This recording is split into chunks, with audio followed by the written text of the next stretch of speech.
I'd like to call this meeting to order at 6:35 PM. This meeting is being recorded by City Council and GCTV9. If any other persons present are doing the same, please notify me at this time. And the recorder is recording. And we will go to the roll call of members.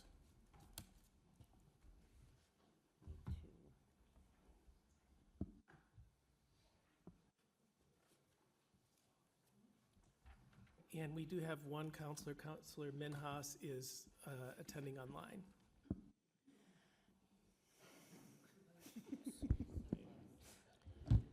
Counselor Golub? Here.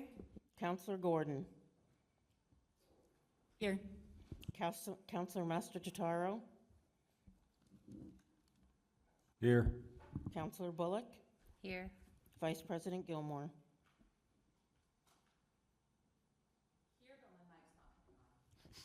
Here. Whoa! Counselor Perry? Here. Counselor Wondolowski? Here. Counselor Healy? Here. Counselor Garrett? Here. Counselor Minhas? Counselor Minhas? You have to unmute. Counselor Minhas, can you hear us? Is it, do we have the volume on the recording going? Counselor Minhas? Recording in progress. Yes, present. Thank you. Counselor Toronto? Yep. President Bottomley? Here. Mr. President, you have a quorum. Next, we move to the Pledge of Allegiance, which is voluntary. I pledge allegiance to the flag of the United States of America and to the republic for which it stands, one nation, under God, indivisible, with liberty and justice for all.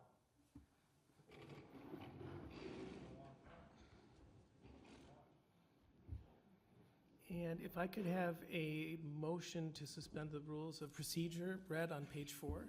So moved. Second. Any discussion? We will do a roll call vote. Counselor Golub? Yes. Counselor Gordon? Yes. Counselor Master Totaro? Yes. Counselor Bullock? Yes. Vice President Gilmore? Yes. Counselor Perry? Yes. Counselor Wondolowski? Yes. Counselor Healy? Yes. Counselor Garrett? Yes. Counselor Minhas?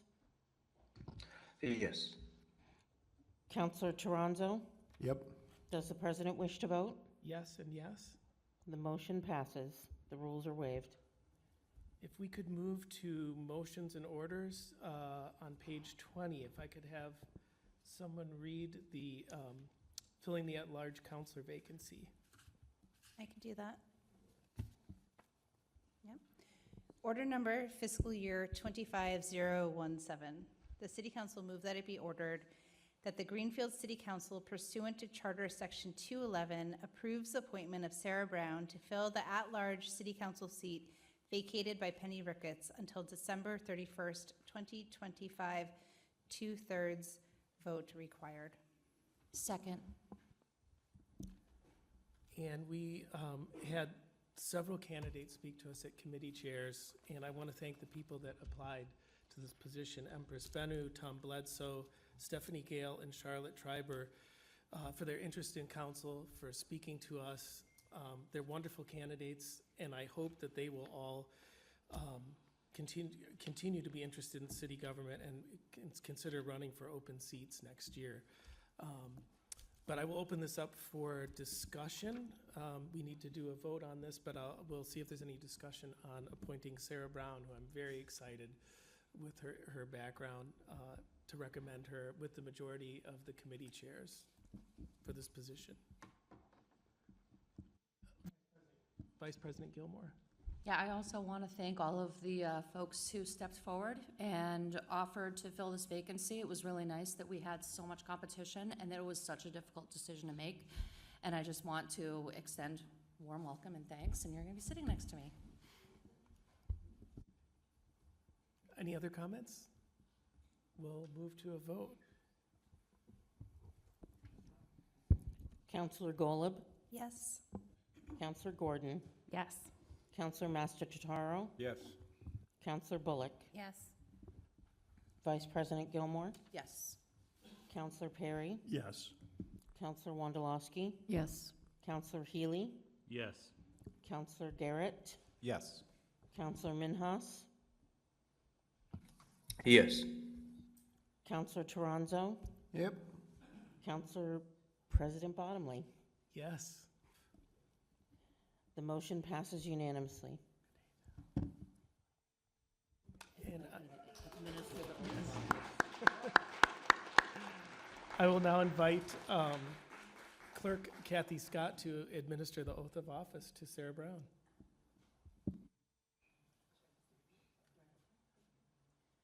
Please raise your right hand and repeat after me. I state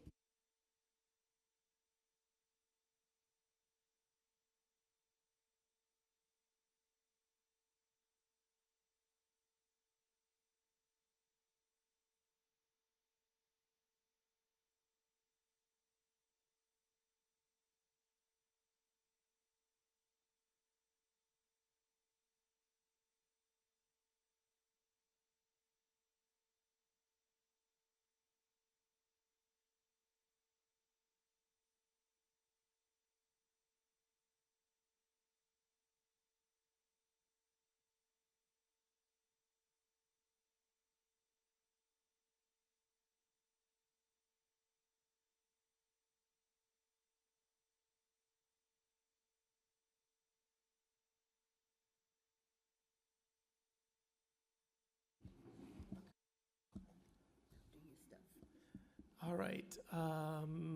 Approval of minutes, there are none. Without objection, I'd like to move some of these items around. Senator Comerford is stuck in traffic and will not be here for a while. So I'd like to move these agenda items around with the hopes that she'll be able to get here in person and move their agenda item later. Excellent. We will start then with, where is that? Communications from the mayor, city officers, and employees.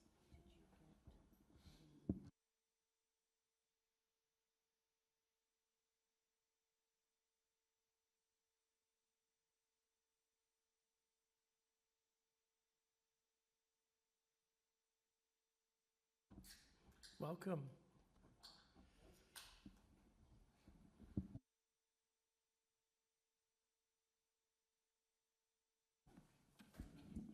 Good evening, everyone. Welcome, Sarah. Congratulations. Before you, I've sent you information on grant expenditures. Just wanted to update the council on the grant matrix. Please know that the only section of the grant matrix that is currently up to date is the community and economic development. The city will conduct a citywide update at the end of the year, followed by quarterly updates. Please note that the updates will include grant information but not expenditures, as that is something we cannot easily track across other departments. I did also give you an update on the ARPA funding in your packet. And as of today, the GSET funding was reinstated to $1,035,000. I will also be looking to that funding source for the substation renovations downtown, which is approximately $75,000, give or take a little. And there was one other $75,000. One other expenditure that we're considering, but hasn't been confirmed yet, okay? Treasurer's update. Our Treasurer Collectors Department has been going through a transitional phase following the departure of Kelly Varner last month. Fortunately, I'm happy to share that we do have found an ideal candidate to fill that vacant position. The person is well-versed in the practice of the office and has served as a treasurer collector in another municipality in Massachusetts, and we look forward to bringing them aboard. Community events. This is always a festive time of year in Greenfield. Vintage Days was this past weekend. I wanted to thank all those who worked on that celebration, Hannah, the GBA, and our Community and Economic Development team. Next, Recreation. The Recreation Department is coming along with one of our favorite events. They're calling all ghosts, ghouls, and friendly spirits for the annual Halloween celebration on Thursday, October 31st from 3:30 to 7:30. Trick-or-treaters will be invited to get candy throughout the Common and Greenfield downtown before the Rag Shag Parade and Costume Contest. I can't wait to see all of the fantastic costumes. Thanks again to our Recreation Department for always making Halloween a truly spooktacular event in Greenfield. Veterans Day, in honor of Veterans Day, the Upper Pioneer Valley Veterans Services Department will be hosting their annual parade and ceremony on Monday, November 11th at 10 a.m. The ceremony will include remarks from our Veterans Services Office and presentation of the Veterans Day Proclamation. I hope you can all join us for this significant day of reflection.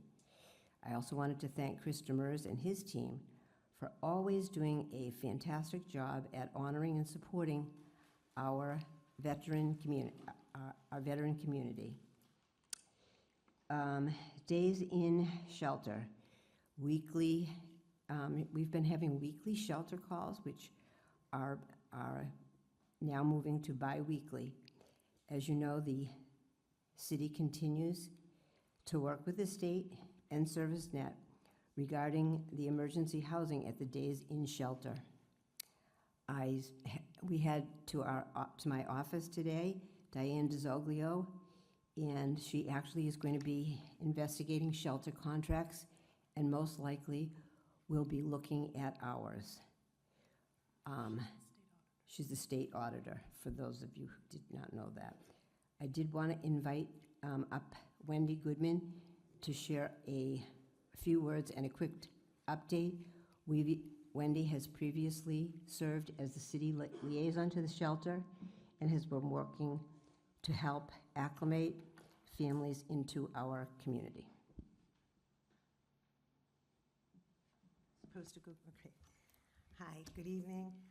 Thank you for your service as usual, always. I wrote this letter, you all have it. I'm not gonna read it. It's been very hard. It's been very hard, ooh.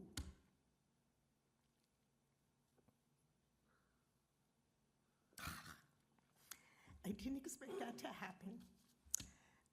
What I wanted to say was what this letter doesn't have is why this position was so important to me.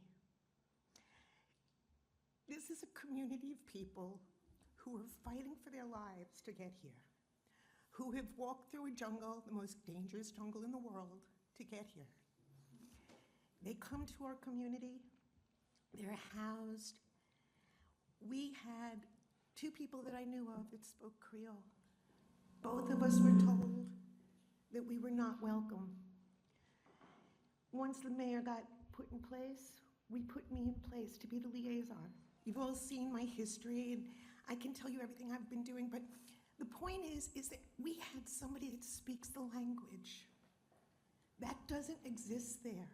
And ServiceNet, Polly Norman, not ServiceNet, Polly Norman, the VP, stepped in without questioning, without looking to see how we could collaborate, did not show up at a security meeting, insisted that I get dismissed, and has made it impossible for me to continue to help these folks out. So while I wrote what I needed to write because I couldn't walk away from this position without sharing why. And the reason I'm walking away is because ServiceNet has made it too hard for me to continue to help these folks. As you can see in the letter, I've worked with everybody in the community. I've been in court, I've been at hospitals, I've been at birthings. So that's what I have to say. I want to read the end of this, because this was set up a little bit as a win-lose scenario.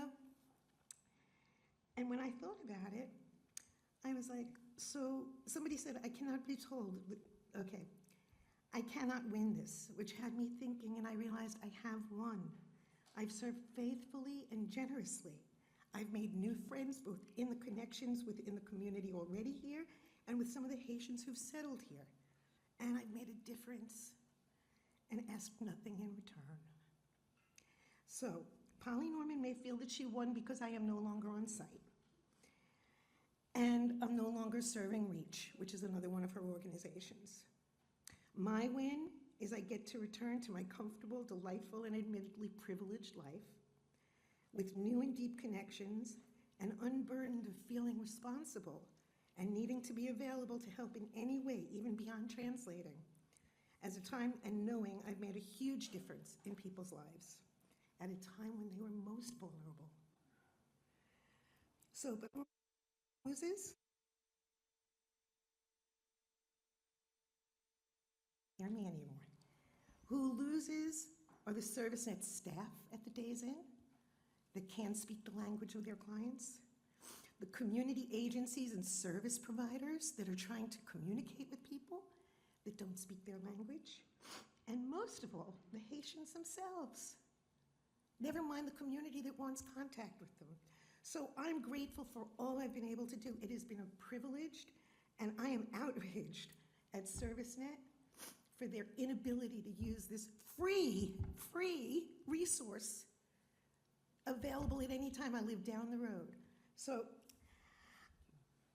I have been, thanks to Pam, thanks to the committee meeting that you held, Sheila, and with, Pam introduced me to a Haitian American that lives in town.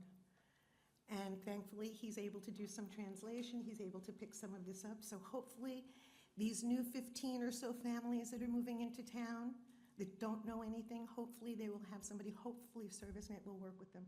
But it's important as a community that we realize that this is a community service agency that is not allowing, not even looking to see how to allow the translation to happen. So I thank you. I know you've got a lot to do. This has been an honor and an upset, as you can hear. I thank you, and I thank you, because without our mayor, I don't know that another town has this position. Thank you.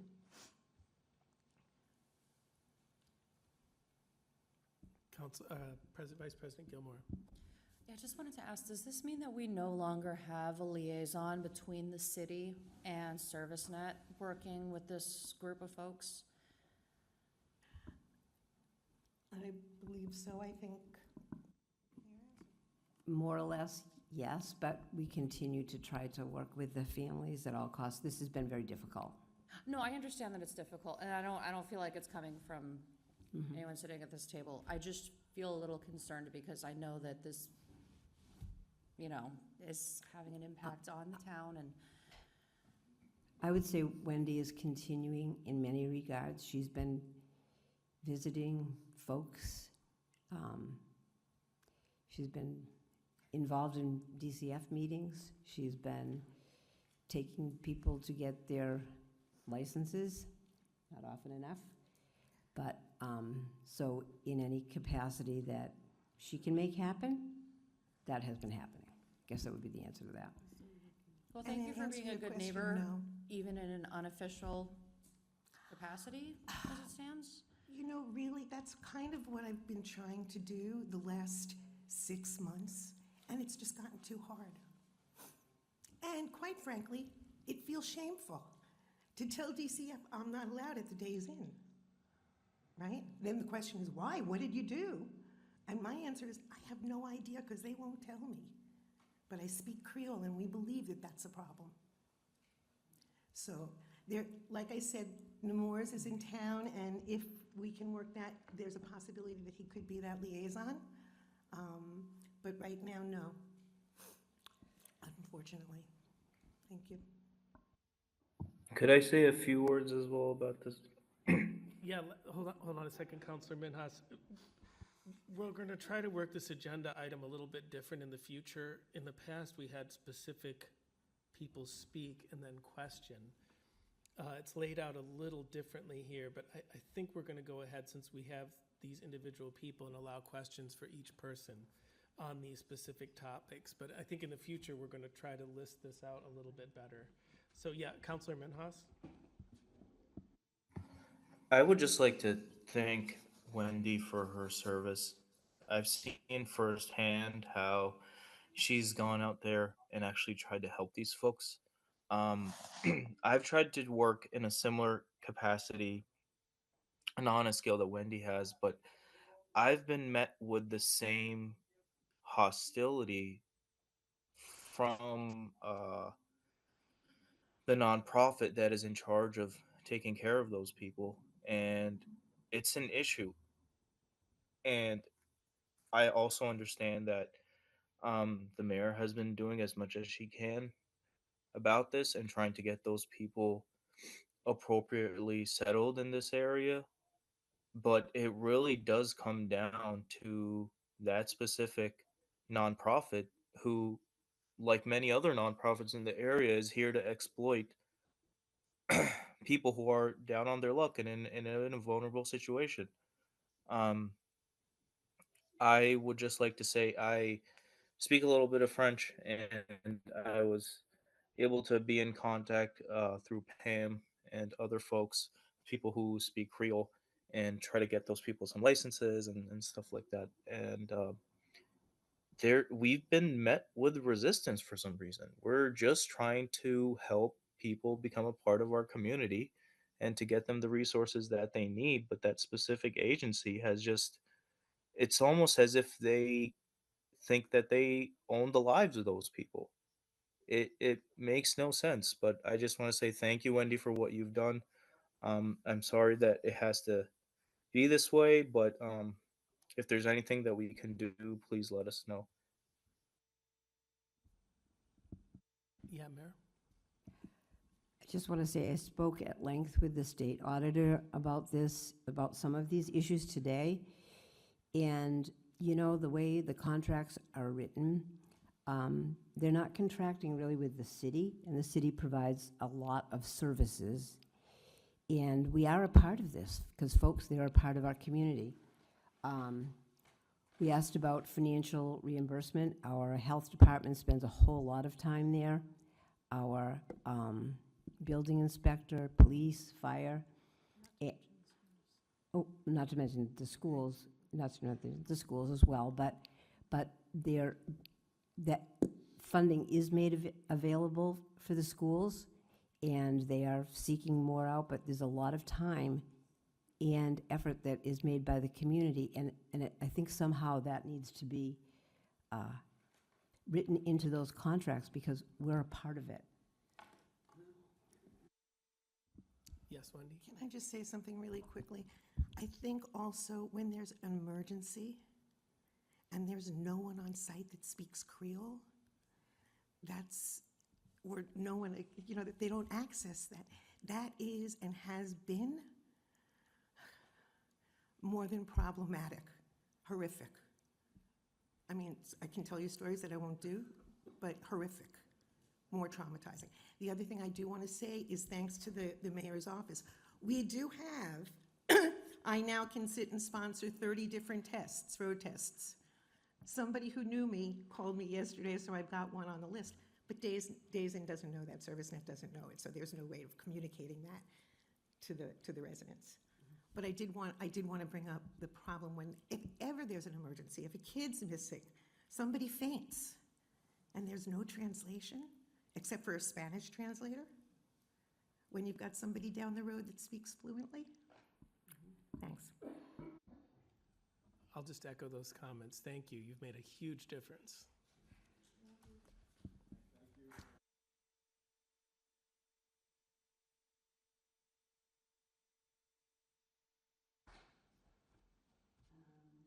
I wanted to invite Marlo up to give an update on Main Street and Court Square. followed by the chief, who will be giving an update on the downtown substation and the city alert system. Marlo?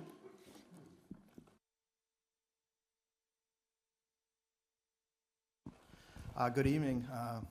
Thanks for having me. So the good news is the Main Street water main project is starting to wind down. A little bit of background on it. We're replacing a 4-inch, approximately 100-year-old 4-inch water main that is basically under service for fire protection, especially on the Main Street area with the large buildings. The project came in at one point, for even numbers, $1.18 million. And I wanted to add that $250,000 of that is paid by Chapter 268 earmark grant. And the remaining balance is paid out of our retained earnings from the water users. The project started on August 19th. It was forecasted to be about 2 months. I think, as we expected, it was going to be a very difficult project. 100 years of retired or not retired infrastructure, inaccurate records going back 100 years for all utilities. We discovered a lot of things under Main Street we didn't know was there. So, so every time you hit an old gas line, you have to wait for them to come in and verify that it's no longer live. We found a few water services that weren't retired at the main. So we had a lot of different surprises. Any Main Street project in any community, any kind of excavation or replacement of infrastructure is a difficult project. We did the best we could on the impact of businesses downtown. The good news is the new main is in, new 8-inch main is in. It's all pressure tested. It's been chlorinated. It's passed all its testing.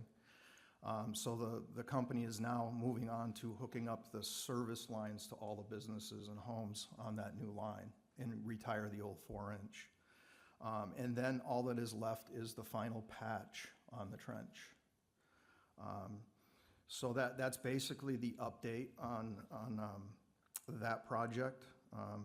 It's running about 2 weeks behind, but again, we ran into so many different things. Sometimes you lose a whole day when you find stuff under the ground. And to either abandon it or verify what it is and where it goes. So this was all number one for fire protection and to replace, like I said, a 100-year-old main. And it was all in response to the future reconstruction of Main Street project. We came out very good on our infrastructure. So the good news is I'm not going to dig up the sewer next year, drainage the following year. We got this done in a partial season. The rest of our infrastructure has either been lined, the sewer and drain, or the rest of the water main is in good shape. So that's the good news on that future project. And as you know, there's much construction going on. Other utility companies are upgrading their very old infrastructure too. The gas company is an example. So Court Square, it's due to be paved on this coming Friday. It's been milled. The gas company, I believe, finished up their updates today.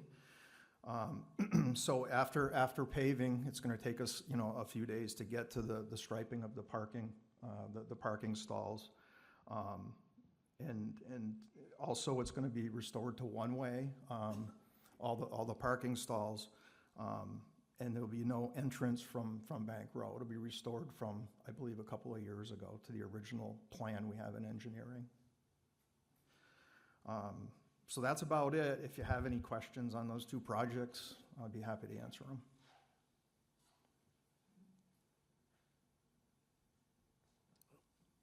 Councilor Bullock?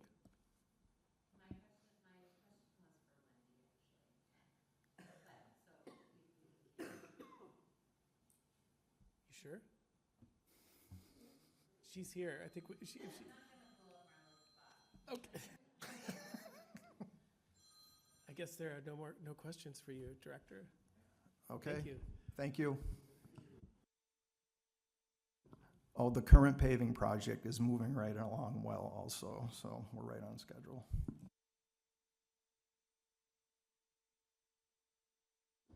If you do have a question for Wendy, we can squeeze it in. It's up to you, totally up to you. Yeah, I I'm wondering if anybody reached out to Susan Stubbs, the CEO at ServiceNet, directly?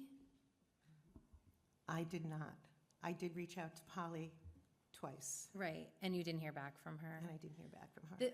So this is actually like a much bigger issue in the community. I sit on a coalition where there's like a whole spread of service providers that are not being cooperated with, and so there's like a duplication of services that's happening over and over again. So I know that we can deal with like auditor contracts, but in terms of like supporting families that need things now that are, like there's services through the hospital where they could get like rides, and like people were calling ambulances for things and so it's like there's stress happening on social services, on public safety and things like that when people aren't playing nice, and there's really no reason not to. So I'm happy to reach out to her. I've worked in alignment with ServiceNet in other capacities. I don't have a direct line to her, but I think that this isn't just like a city problem. This is like every other organization that has funds to provide services to families that are trying to do that are being locked out of this with no reason.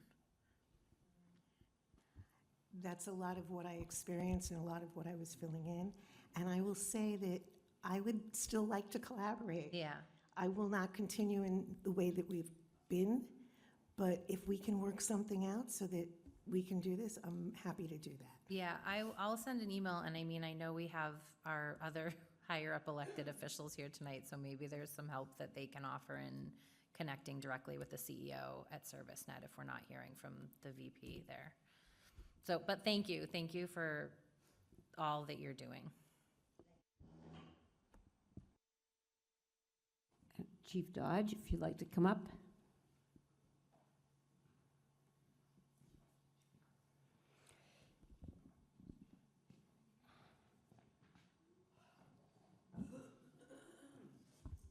Good evening. Thanks for having me. Substation? So I want to give a little background because you guys should know. You may be aware, we started a project a year and a half ago with the dispatch center renovations. We put it out to bid. I believe it was out to bid for $220,000. We got no bidders on it. That was horrible. So we dangled a slightly larger carrot for close to $250,000, and we got 2 bids. I was excited to hear that. Problem with those bids, they were $490,000. So obviously we weren't going to do that. That was predatory, in my opinion, and it would have been a ton of waste of money. So with the assistance of Lieutenant Green, he and I primarily have almost finished the construction of the new dispatch center. We had help of a couple of our officers, Officer Brandon, or Detective Lagoy, and Officer Taylor Granger. So we finished all our framing, insulating. Next is drywall. I even ordered off Amazon a nice bullet resistant window. They have everything. I'm waiting for a steel door to come in. And our fantastic central maintenance group has been in there daily helping us. So I have no doubt we're going to have an extremely nice dispatch center. And we are saving likely upwards of $150,000 by doing it ourselves. We did dot all our I's and cross all our T's. It's permitted, et cetera. So we did it the right way. But with that being said, we have another project. That project is the downtown substation. At first, we thought we were going to do that ourselves, but that got into really a much larger project than we had anticipated. That building it's old, it's in disrepair, it doesn't meet code in a lot of respects, and we started talking with local contractors, and we learned of a number somewhere around $50,000 to get that to where we need it to be. Then we put it out to bid, and it came in lowest bid at $75,000. So at least we got bids. So We want that done. I think it's gonna be a major asset to downtown to have our officers as well as our civilian liaison working out of that. We have a lot of big plans for that, and I just, you guys should be in the loop in terms of, we did put our best foot forward as much as we could to save the city money in doing our own dispatch renovations. And hopefully, you guys will agree that the substation is a good thing for us, and that we need to spend the money to do that. So again, it's gonna, as you guys know, the first day we started demoing, someone put their hand through the front plate glass, and we found out that glass was extremely dangerous kind of glass. It breaks out in shards, and it's very thin, there's no insulation, so we wanna obviously go a lot safer. So we were working with local glass companies. We have a pretty decent plan as to what we wanna do. We're gonna make the glass smaller, number one. And we'll redo the entire front and interior of that building. It's very small. It's probably 8 feet wide by 24 feet long. So we'll just station our civilian employees and our officers in there as a base of operations. So that's the substation. Any questions?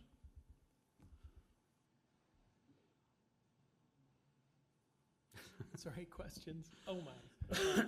Counselor Master Totaro? I don't know if I'm allowed to ask this question, but who was the low bidder? Of the for the substation? Yeah. I'm not sure. I believe it's a company called Consolidated. It's not local. It's not Greenfield. Okay. I'm not sure. Just curious. Thanks. It was 75. I think the next bid was 88, and then close to $100,000.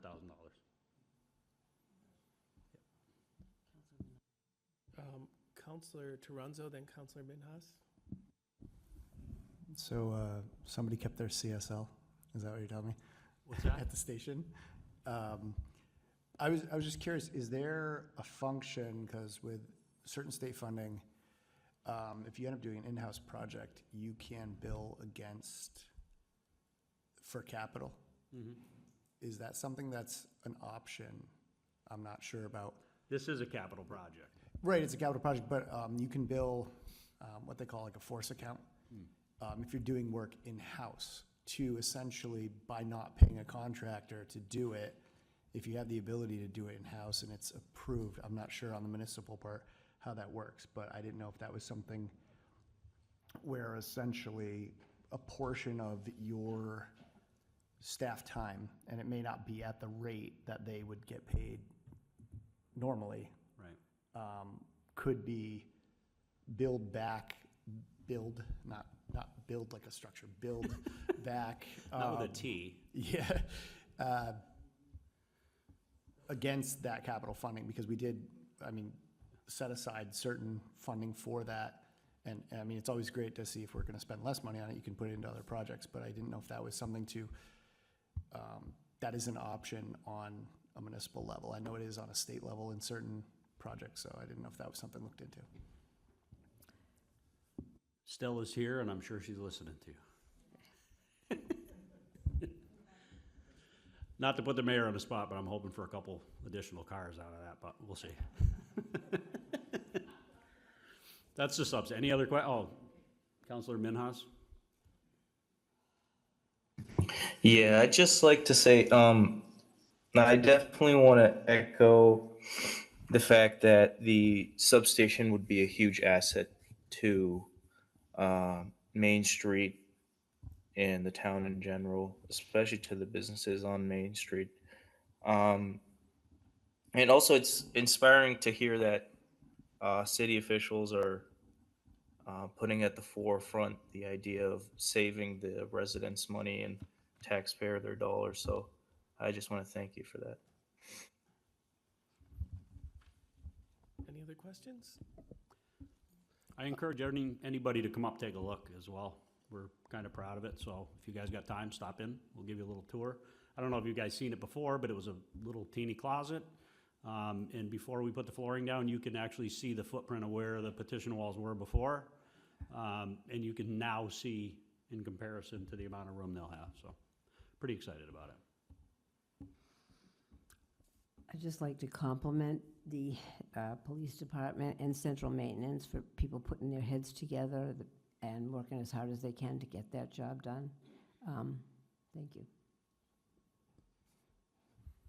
Thank you. Oh, Counselor Bullock? Sorry, late forming here.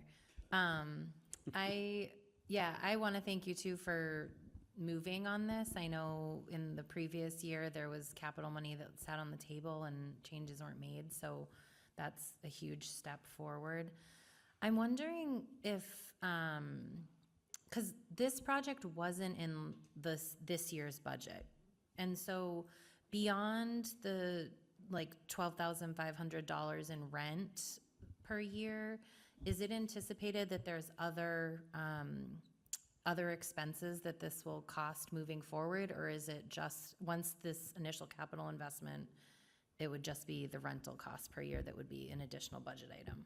The substation's not a capital project. Even, the improvements that are gonna have to. Dispatch center renovation is what we're Okay. doing as a capital project. Yep, The substation it's another project altogether. and that's being funded through ARPA? That was my plan, and I was kind of looking for the nod on that. I've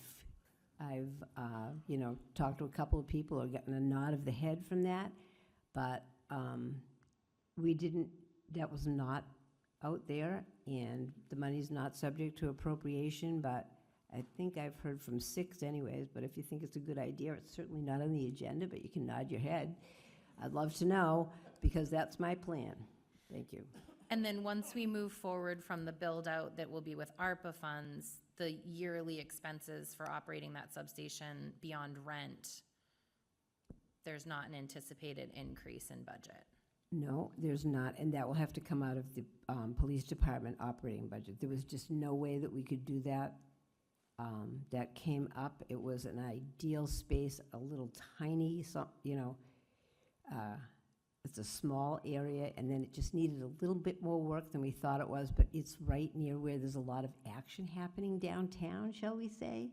So it seemed like a great spot. It's ideal.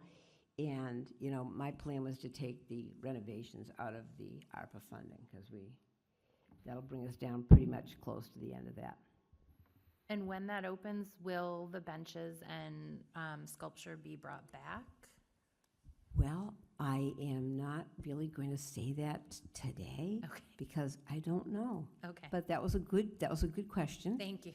Thank you. Seeing no more questions, we'll move to questions from the council for the, yes. Councilor I Gold. just wanted to make sure that you saw that Senator Comerford had arrived a while back, and just wanted to make sure that you were aware of that in case you didn't see her. Yeah, so Corner of your with eye. that, I'm hoping counselors will be somewhat brief with their questions for the mayor, which is the next section.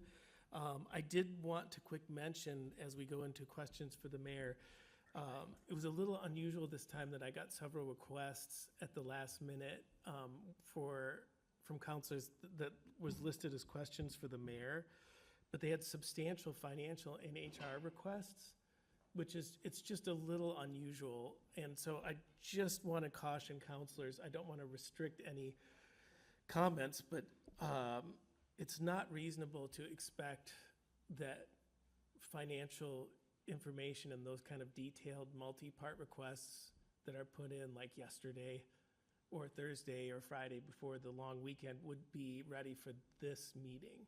So I just caution counselors with these last minute questions that no one put in a request for these agenda in time. And we're trying to follow our rules when we do this. And I did submit all of those questions to November committee chairs because they're legitimate, and there's a lot of financial questions that should be discussed on Ways and Means. So I just wanted to put that out there before people ask questions to the mayor. So I'll open up to questions. Councilor Healy. Thank you, Mayor, for your time. President Bottomley. I'm going to keep this fairly brief. I came in with a lot of questions, but I think it all loops back to one concern, and it'd be great to alleviate some of the tensions and that people are feeling for the financial stability of the city right now. And By no means do I mean to discredit anybody's capabilities in these statements or what they bring to the city. There's just some concerns that we've lost some critical staff within the city accountant, the treasurer, the previous finance director who had a vast municipal finance experience. And we're starting with a fairly green chief of staff that didn't have much municipal experience and a finance director who also lacked financial experience. And again, I'm not discrediting your capabilities, I'm just stating some facts. So the concerns being, what actions is the mayor's office taking to alleviate these concerns and try to get these staff members trained since we're short in the city office? And, what's the plan moving forward to get these staff members up to speed to make sure the city finances aren't in distress or go into distress? Thank you. Thank you, Councilor Healy. So we spoke a little bit today, but I want to say this, I'm glad that you asked that. This is a very, very challenging time for the city. We have lost a lot of people with a huge amount of institutional knowledge. I know from running an emergency room, you don't become a crackerjack ER nurse until you've been there for a while. And it's absolutely true that we lost a lot there. Every municipality faces many of the same challenges. You can't find people who have municipal experience. It is almost impossible. It's like finding a needle in a haystack. We were thrilled to get 2 great applications for treasurer collectors, both of whom had significant municipal experience here in Massachusetts, familiar with munis, et cetera, et cetera. So that's going to be a real win-win. That person is starting on October 31st. I want to say to you, I'm very proud of Stella Chan, our new CFO, and Catherine Cabrera-Velaz, our new accountant. Catherine had worked here for a while, had experience from Munis. These people both have finance background. I don't know if their resumes have made it to you yet, but if they haven't, they're going out. What they also bring to the table is something that you can't find very often, and that is their dedication. They work, I can't tell you how many hours late. They're there on the weekends. They were there on Monday, on the holidays, putting in extra time to get everything done for this city. I have pledged, and I think I sent out the ARPA little graph as well, to show that we committed funds for a consultant to be working with them.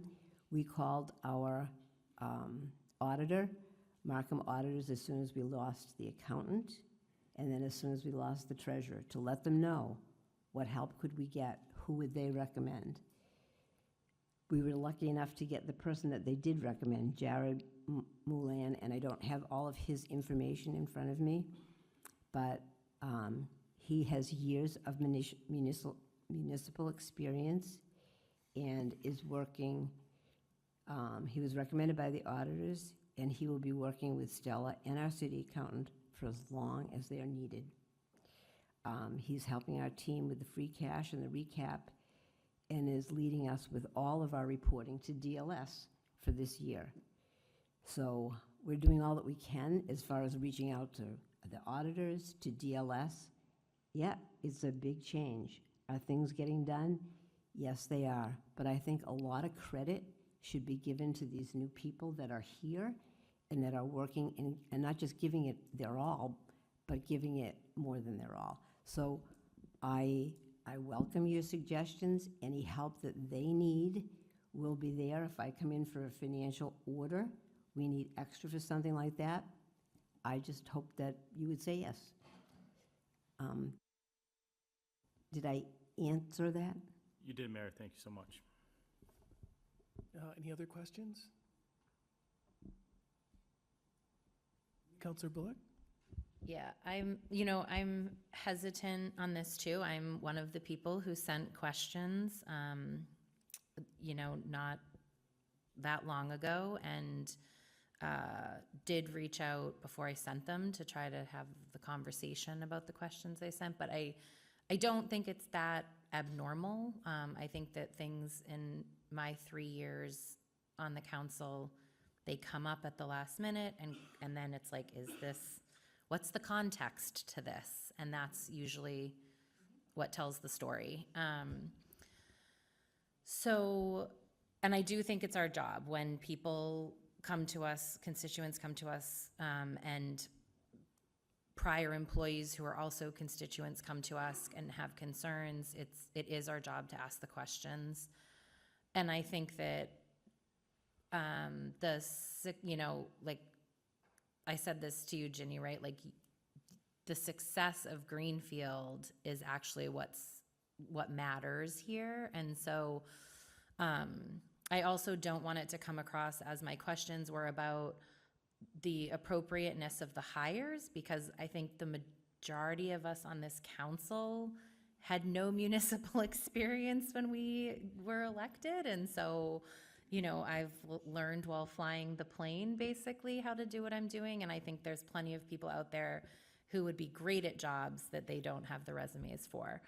My concern does not come from and I did get emails about some of the comments that were made from previous employees and written statements from previous employees from constituents that had read the letter.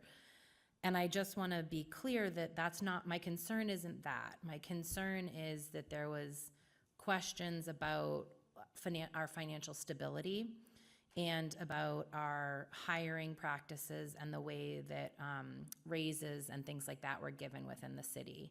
And so I appreciate you coming like candidly and saying, we're in this precarious place where it's really hard and we've lost staff. And I do want to make sure, I know last year, I think it was when Mayor Rita Gardner was still in office, there was a wage study that was in process. Is that still happening?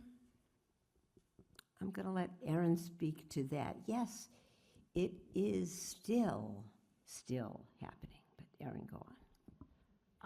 It is happening. I got an email from the person who we had contracted with a few weeks ago asking, what's up, basically. And I was like, I don't know. I have no notes from my predecessor at all. There was no turnover. There were no notes left. And unfortunately, my predecessor talked with the woman at the Collins Center who is doing this study in April. She told him what the next steps were, and he said, it is too much work and I will not be doing it, and refused to talk to her again. So that's where that is. I have another meeting set up with her next week to talk about next steps. We will have to retool some of the wage and compensation study because their prices at the Collins Center have gone up. We are going to be discussing how that should look, what we're going to be pursuing. And I also spoke with DLS about extending grant time if we need it, just to give them a heads up, because this is all grant funded. That's where it is. Thank you. Thank you. Yeah, I think that my concerns really stemmed from with this turnover and with new hiring and the raises that have been given out this year, is that going to cause us to have a budget shortfall when we get into budgeting? And then, of course, are we making sure that there's equitable pay grades, pay steps for people, and we're following that policy in an equitable way? And so those were where my concerns stemmed from. Yeah, all those things are going to be included in the wage and compensation study. I know that our office is very concerned about equity in gender equity, as well as racial and sexual identity, all the things that we can, and that is absolutely a key part of the study. And there's also an accompanying DEI study that we are I'm hoping we'll be able to kind of combine the two studies since they're both contracted with the same place, but I'll know more in a few days. I will definitely keep you guys updated. Counselor Gilmore? No, I think that my concern was just answered. Okay. Any other questions for the mayor? Seeing none, we will actually now go to our agenda item, communications with our invited guests, the state legislators, Senator Cunniford and Representatives Blais and Whips. Thank you, Mayor.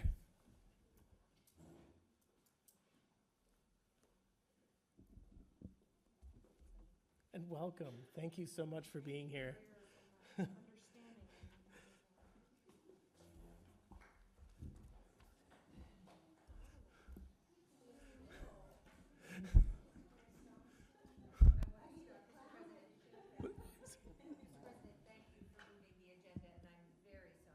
Oh, no problem at all. If you could just hit the microphone so it's green. Okay. Excellent. So for folks listening, I apologized for being late, and thank you, Mr. President and Council, for moving the agenda. Well, we're very excited you're here, and I'm guessing maybe we'll start out with any statements you want to say. I know that there were several questions from counselors. If you want to address those, and then maybe we'll go with questions from there. How about we introduce ourselves real quick, and then we'll go down your list of questions and certainly field any questions you like. My name's Susanna Whips. I have been in the legislature for 10 years. I represent currently the towns of Precinct A in Winchington, Phillipston, Royalston, Athol, Orange, Warwick, Northfield, Gill, Irving, and precincts 1, 2, 3, 4, and 9 in Greenfield. And happy to share the city of Greenfield with Natalie, who I will pass it along with her, and she can take a deep breath. You can name all of your towns. You don't want me to name all my towns. I'm State Representative Natalie Blais. I represent the 1st Franklin District. As Rep. Whips noted, I am thrilled to now represent Greenfield, bringing me back to Greenfield after being the executive director of the Franklin County Chamber of Commerce. But I represent 5, 6, 7, 8, precincts 5, 6, 7, and 8 in Greenfield. And if you go west to the Berkshires, if you just sort of head from Leverett, Greenfield, Montague, Bernardston, west to the Berkshires, those are all of the communities in the 1st Franklin District. Mercy.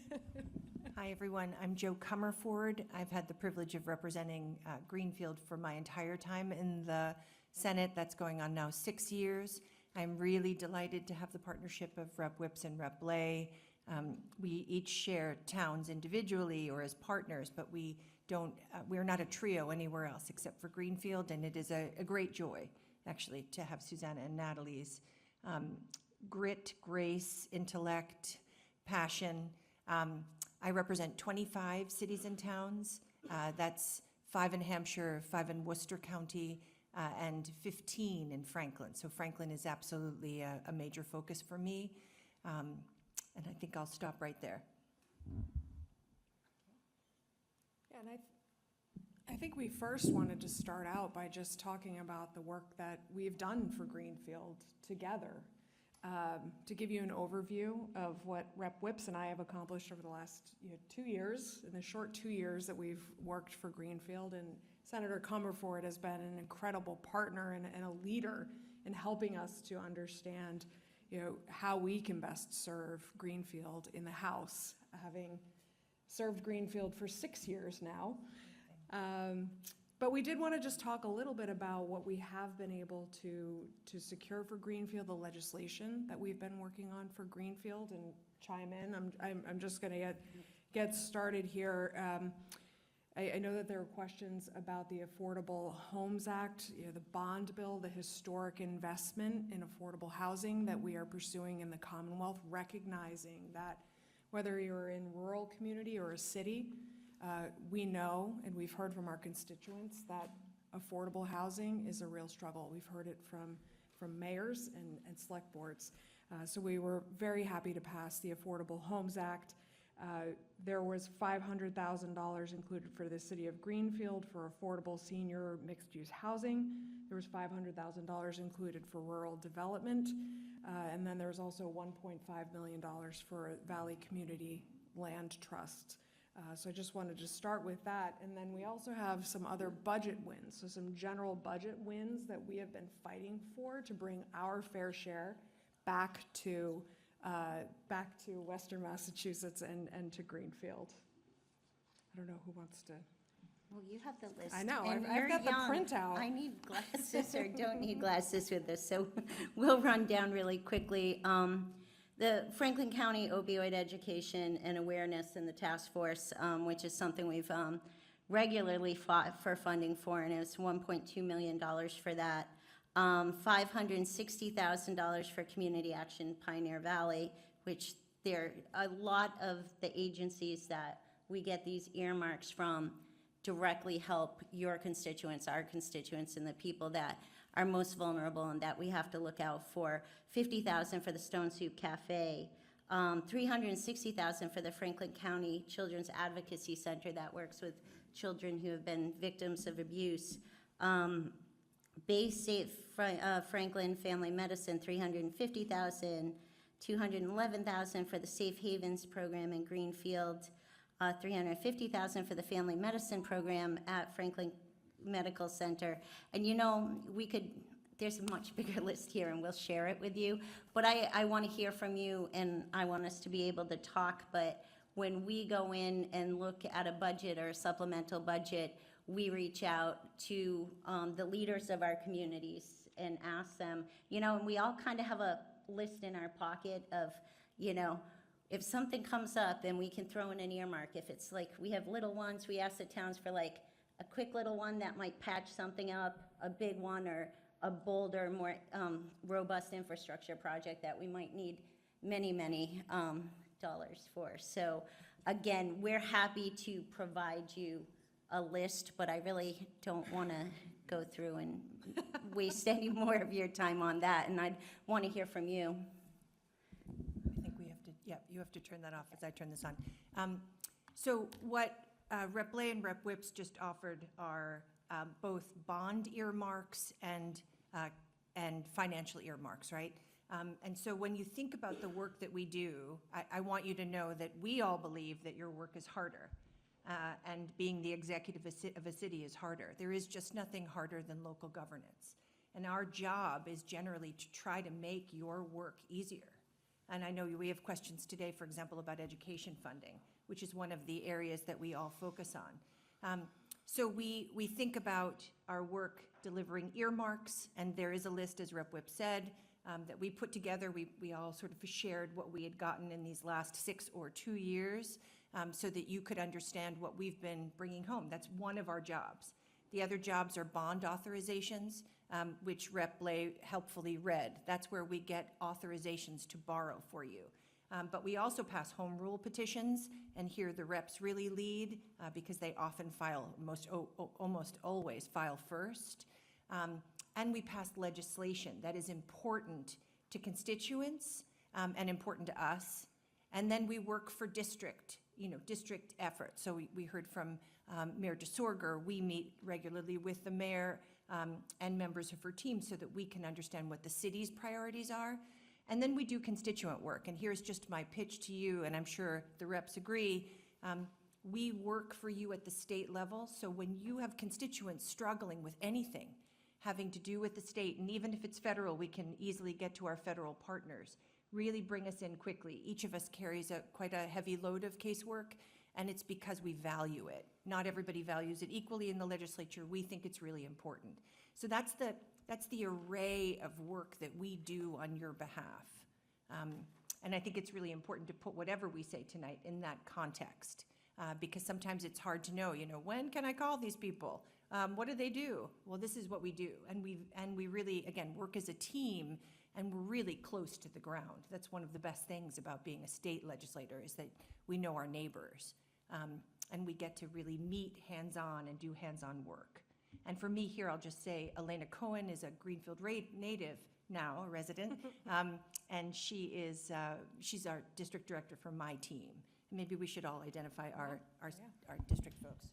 So in my office, my mighty office, as state reps, we have one or two staffers, and Corinne Coriat is my legislative aide.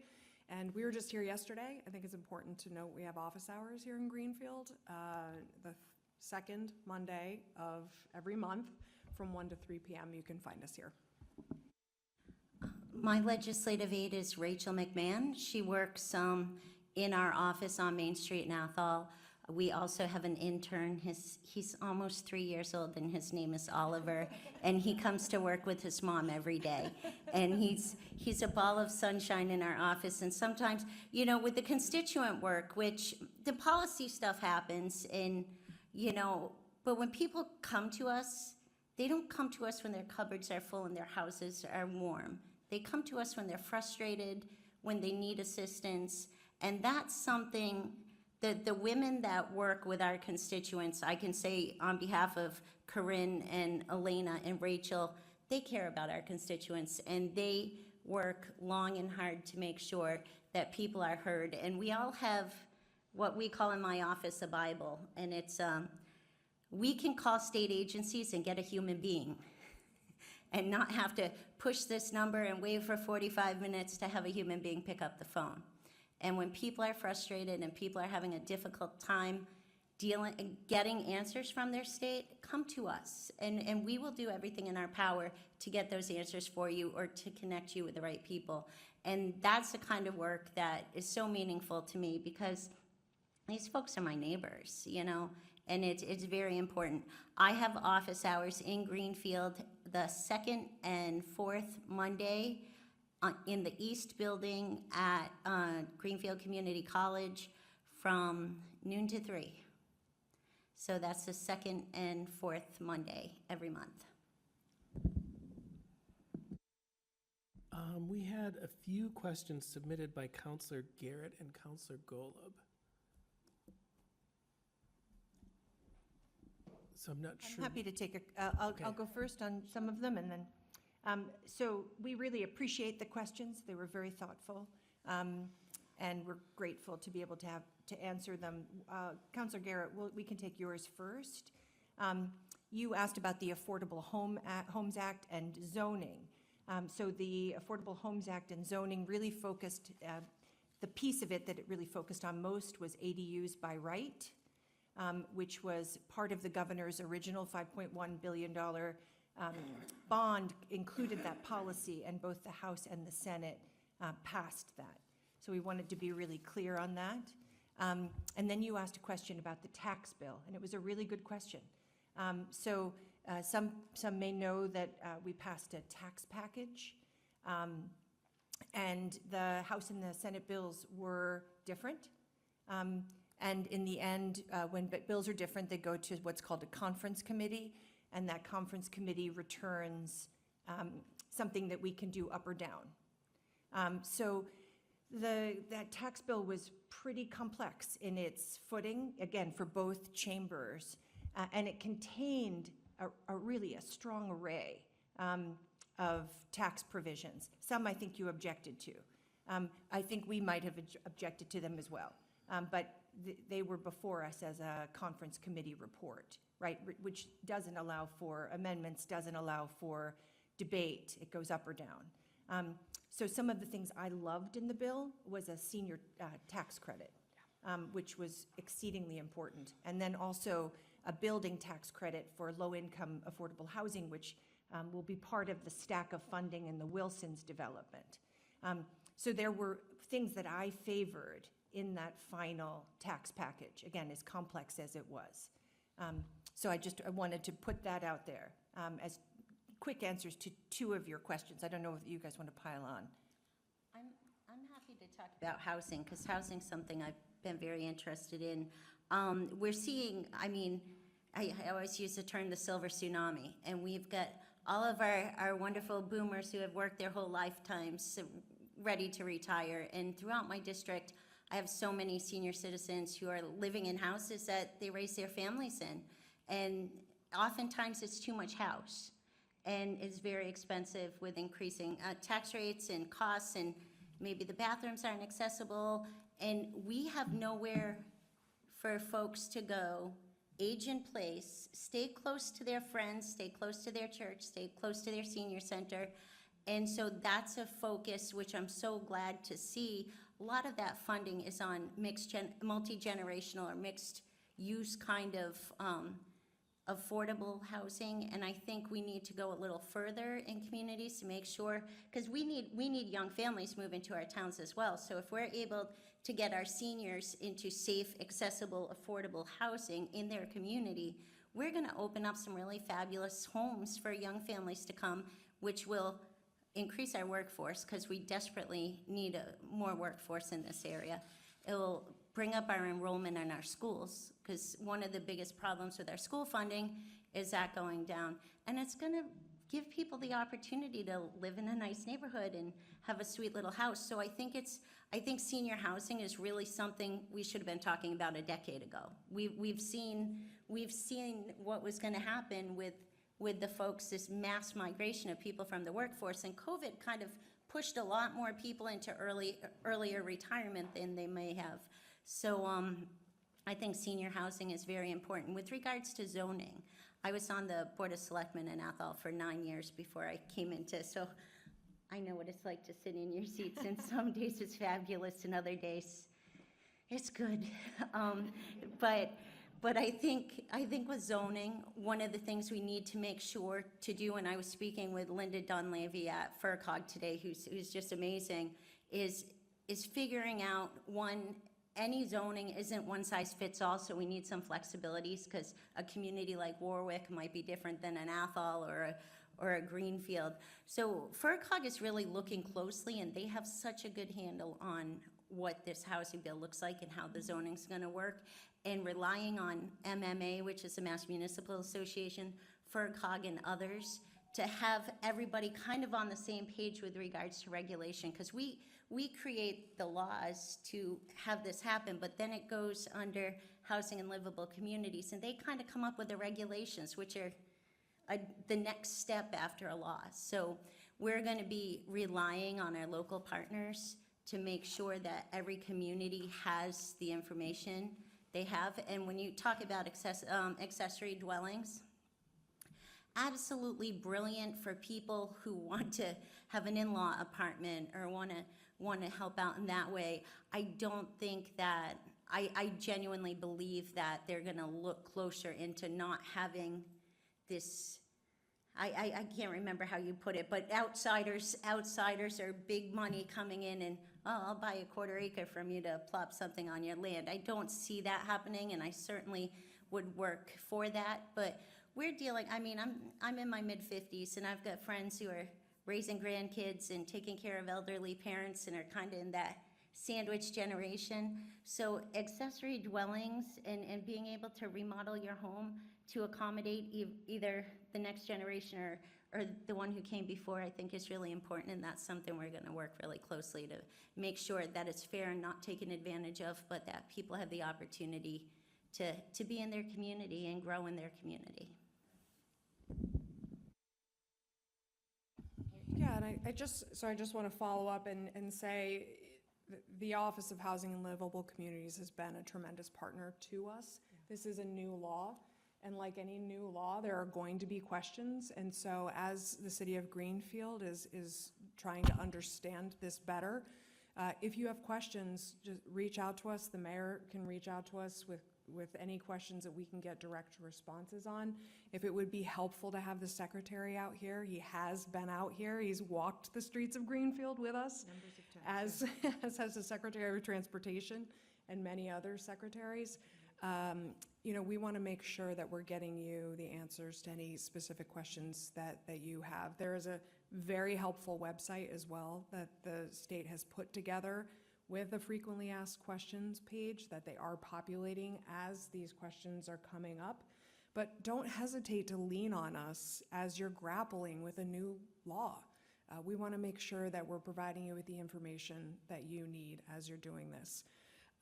If I could, I'll just go right into the regional. Can I just say one thing more? Yes. And my we're leaning on goodness. the housing producers. So we're meeting with all of the housing producers, the advocates, and we're saying, okay, guys, this is what we got in the Affordable Homes Act. We didn't get everything. We each filed amendments, largely rural focused. We didn't get them all. Some we got in the Senate or the House budget, and it didn't make it through conference. That's the agony of conference, frankly. Some we didn't get in.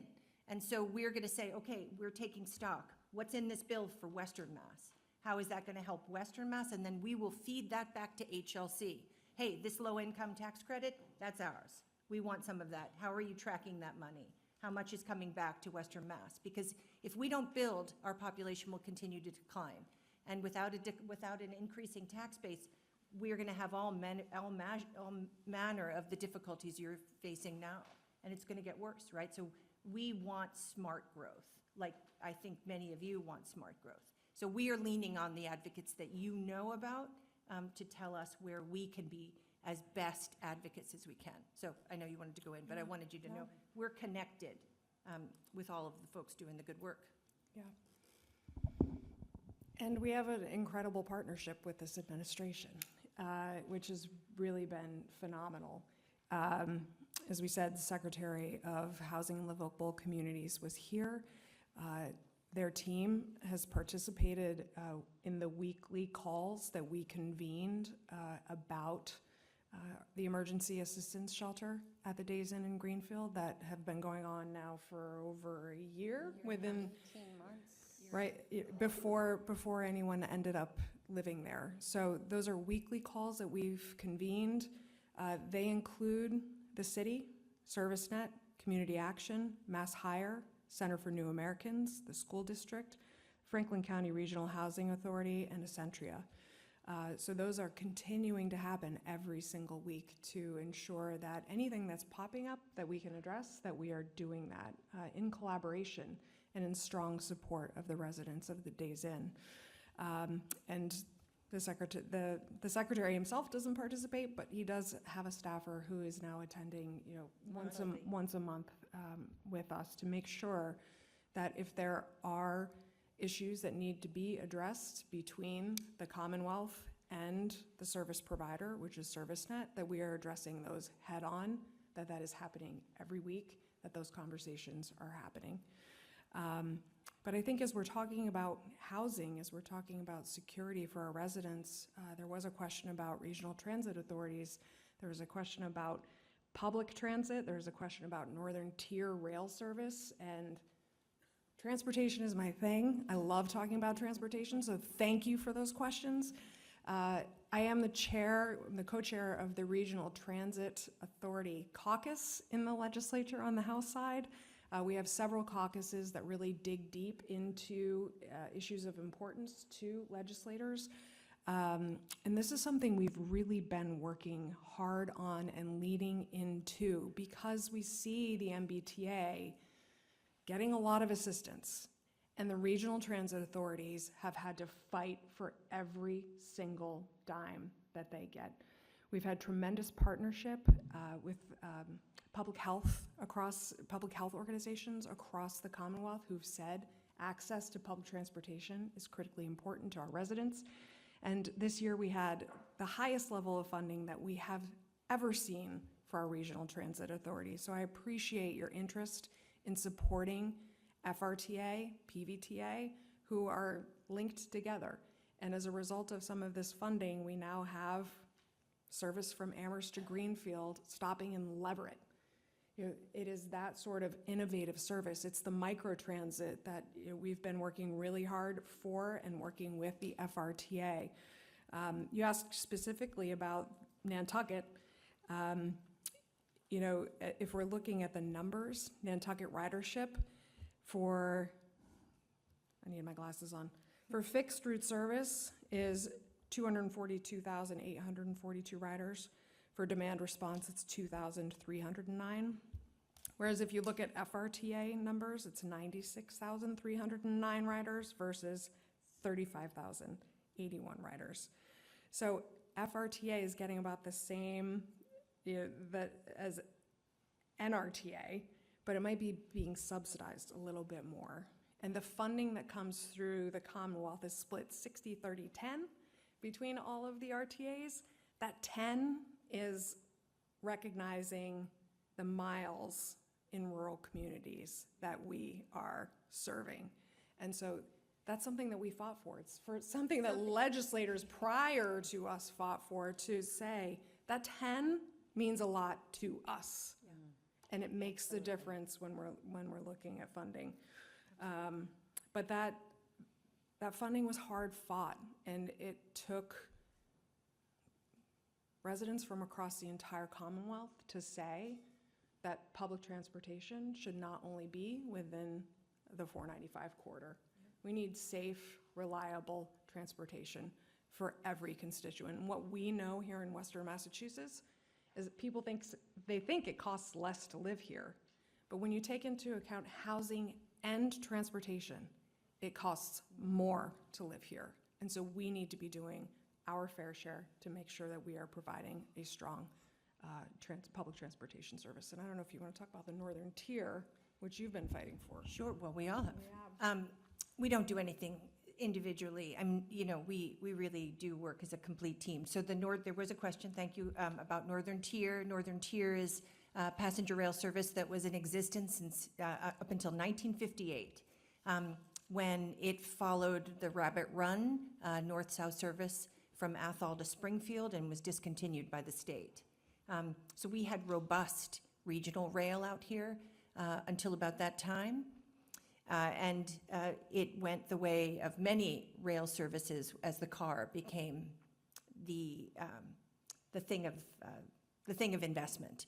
And just in terms of roads and bridges, that's something that we also fight for, especially something now called a rural roads formula, which is really beginning to undercut Chapter 90, which is terribly broken and never worked for us.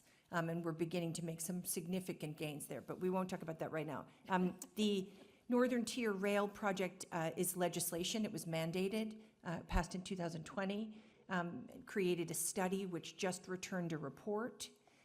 We are not taking this lightly. We are all out organizing to ask the state to take the report very seriously. It returns 6 possible scenarios, everything from a local to all-electric service. They are very promising, especially to Greenfield. West of Greenfield, it's a little trickier, just to be quite honest with you, in terms of ridership. But to Greenfield, the ridership is robust. And the ROI, the return on investment, is very, very clear. So thank you to the mayor for signing on to a municipal letter. We have about 45 communities on now.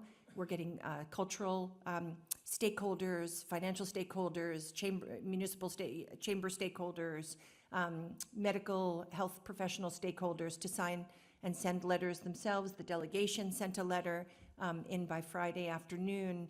And we're fighting. We'll need you to fight with us, though, to get recognized. The question is, will the state ever do this? We believe that East-West Rail, the southern tier from Pittsfield, was no until it was yes, right? It always can be yes.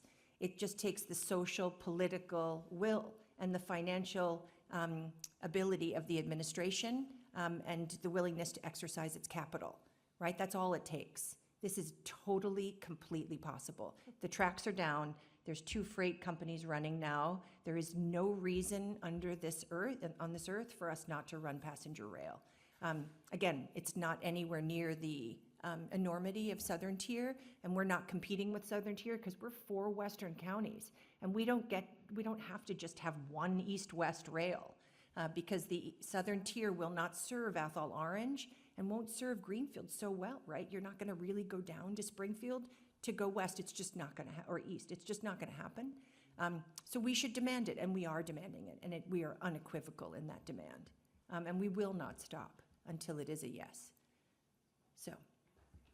Thank you so much for that. I would love to open this up to some questions. Councilor Minhas, online? Yes, I'd just like to say, first off, thank you guys for the role of advocacy that you guys take on so well for Western Mass and for Greenfield in specific.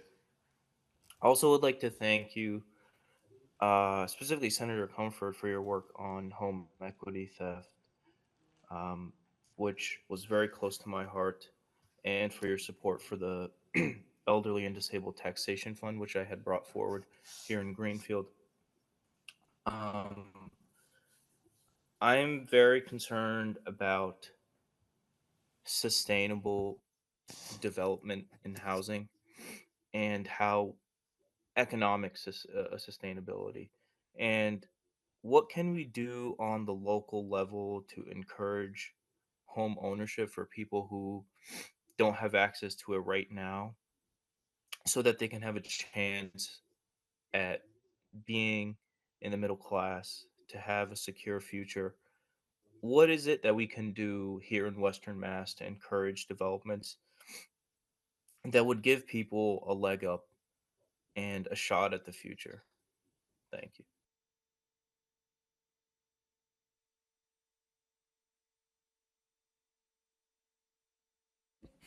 Thank you for the question. In front of me, I have the Affordable Homes Act fact sheet, and there are several programs. I just have to say, this was historic.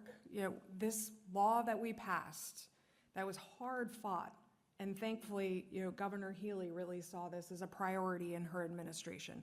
$5.16 billion in spending over the next 5 years, with nearly 50 policy initiatives. So if it's helpful to send this fact sheet, I mean, you can Google it, you'll find it. There's, as I said before, there's a very helpful website that the administration has put together on the Affordable Homes Act and on accessory dwelling units. But looking at unlocking housing production, looking at restoring dignity, public housing, building middle income and home ownership opportunities, supporting our veterans with 50, this is jam-packed with policy initiatives that are going to do exactly what you're asking about, Counselor, and I'm happy to share this with you. And I will pipe in just briefly and say another thing that will be a pathway to home ownership is free community college, which just passed in this budget, which gives people opportunity to and I mean, those little things, it's not, I always tell people when we're trying to solve an issue or remove some barriers, we usually have to jump into many different buckets to pull things out. And that is a really, really big piece, to give people an opportunity for education and for that opportunity to get a job and start at a higher level because of their education and be homeowners, which I think is a really important piece to just throw in there, which I know we were all having a community college in our district, and me being I started out in community college. It's a great place, and to give people an opportunity to move forward and provide for their families and have some comfort in their life. And public transportation to get there. Yes. We now have RTA service 7 days a week for our residents. And before, if you went to Google Maps and you tried to get public transportation from downtown Greenfield to Greenfield Community College after 6 p.m., you couldn't. And when I shared that with colleagues in Boston, they were like, how is that possible? And to try to explain to them that if we're talking about economic mobility at our local community college, you have to be able to get there. And so I just want to highlight what you've just said, Rep. Whip, that it's about all of these things together. And I guess I'd just add to my great colleagues that the stuff in the Affordable Homes Act is gorgeous, but it's not going to magically come to Franklin County, right? Nothing magically comes here, including adequate funding to keep GCC faculty and staff paid well. We have free community college. I'm thrilled about that. I was happy to join and support this work, and there's still much more to do. So that's what we are held accountable for on your behalf, is to fight for every penny in the Affordable Homes Act to make sure that free community college actually brings the promise to GCC and this region that it can and should. Enrollment numbers are up, but we need more from the state and everything in between. So I sound like a downer, but I want you to know is we don't think of this as panacea. Nothing we're saying that is good here is good enough for us when we think about what Greenfield deserves and what Franklin County deserves. Thank you for that. Councillor Perry? Were you here for the earlier conversation about ServiceNet and the days in.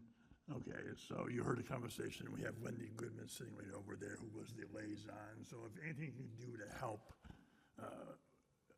with ServiceNet, maybe with the CEO, to find out why our community representative was not allowed on the grounds to do her work, would be appreciative.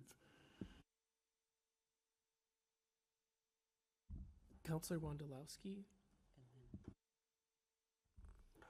Thank you all for all your advocacy, for bringing home the bacon, and also focusing on the important issues to our constituents. And I can see the way you all work together, and that's really important, because in rural communities, nothing happens without collaboration, absolutely. The last couple of weeks, our friends down south have been pummeled by climate change. And the climate bill hasn't quite made it over the finish line.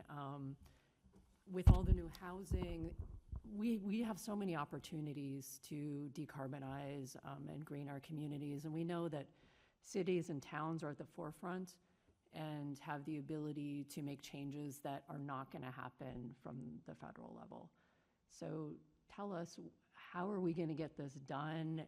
Lame duck session. We need your help to get this over the finish line. I don't mind piping in because I just so folks know, I am the only independent member of the entire Mass Legislature. And my colleagues here have tremendous relationships with leadership, which is why and how they're able to bring what's here. So I'm going to criticize our leadership right now, and I would not put them there. I'm really disappointed. We did not get enough done this session, and I'm okay saying that. We had an economic development bill that would have helped small businesses, that would have helped our communities.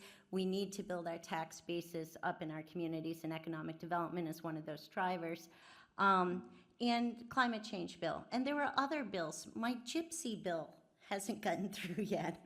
I mean, and I'm being facetious there, but or fortune teller bill is the one that I tried to file for a resident of Greenfield. It's disappointing because you would think with the president of the Senate, the speaker of the House, and the governor all being of the same party that there'd be like this momentum forward, and I think we lost it this session. And I'm hoping they call us back in, and there's been talk they might call us in to do either economic development or climate. But I own a manufacturing company, and we need to get stuff out the door, and we need to create a quality product and get it out the door. And I'm disappointed this legislative session that, as a whole, the legislature didn't get enough quality product out the door. And we're going to continue to work on that. And if they call us back in, I know we'll all drive down there and we'll go and do what we need to do. But sadly, it just didn't get to it this year. Councillor Toronto? Can we just, let's stay on climate just for one more second. So the climate bills are essential, right? And the House has one, the Senate has one. Technically, they're still in conference. So on August 1st, when we were still all working, again, this is not, I don't applaud this way of doing business for sure. This was one, along with economic development, along with long-term care, numbers of bills, about 8 big bills were still in the hopper, plus many other single bills. They've continued to pass, right? So we've seen, for example, the long-term care bill passed. The governor filed a supplemental, what's called a closeout sup. That's usually a pro forma bill paying exercise. This time she included climate policy. That's what you're hearing about, this solar siting climate policy. Would I prefer not to do it in a closeout supplemental? You betcha I would. I want the robust climate bills that are before the House and the Senate. I still think we have an opportunity to pass them. I think the legislature has to account for not getting the people's business done in a timely way. We're going to have to come back in, I think, to do those climate bills. And they each are really quite nuanced. And we don't have time now to talk to you about it, although I'd love to talk to you about it as extensively as you ever wanted to. But I will say also there's an environmental bond bill that's going to be filed by the governor. This is an amazing opportunity for us. So all of us have been talking to the administration at length, both about the Connecticut River watershed, but specifically about Greenfield, specifically about the work that Marlo has been leading for the city and the mayor's call to us to really understand the water sewer needs here vis-a-vis the Connecticut River and also the residents here in potable water. So there are many opportunities, like we're not done. We're not done with climate, and we can't be done. And we have a huge opportunity in the next session to go big in this environmental bond bill, which will help all of the things you're talking about. Right now, the state has a lot of resilience for eastern Massachusetts, no resilience to speak of for the river waterways, and that's us. Yeah, and if I could just add one more thing. I mean, you mentioned what's happening in the south. We saw that here last summer in our municipalities and in our farm fields. And thank goodness, Senator Comerford's team did some great research and found that, believe it or not, there are only 2 states in the Commonwealth that do not have, did not have a disaster relief fund until we introduced a bill. After seeing what happened here and across the Commonwealth last summer, we introduced a bill to create a disaster relief fund. It has been capitalized with funding that and includes another $11 million in this closeout SUP that Senator Comerford just mentioned. But the idea here is that we need to have that funding in place so that when disaster strikes, we are able to act on behalf of our communities, that we are able to provide you with the funding and support that you need, because we did not see that last summer. We had to fight for every single dollar that we got for municipalities across the Commonwealth and for the farmers. And that was hard work. And luckily we were able to get a broad coalition of legislators whose constituents were impacted. But now we have a bill that has been signed into law that will allow us to have this funding in place to be able to serve our communities when disaster strikes. Thank you, Councilor Toronzo, then Golub. Yeah, I really didn't prepare for this, but after the comments on the previous questions, it kind of ties in 2 things. Of course, there's a huge need for affordable housing, and with that also the stretch codes that have been initiated for energy, for helping with climate, all these things that do make. I work at the Housing Authority, and what I see from that perspective, working with HLC and working with state procurement, it's already, I say this, it's difficult. It's more difficult now to build than it used to be, and more expensive because we are keeping mindful of energy and not waste. And I love that part of the building. I also see hiccups often. I understand why we put procurement laws into place. Back in the day, a lot of corruption, right? Teamsters, good old boys, all that stuff, passing money.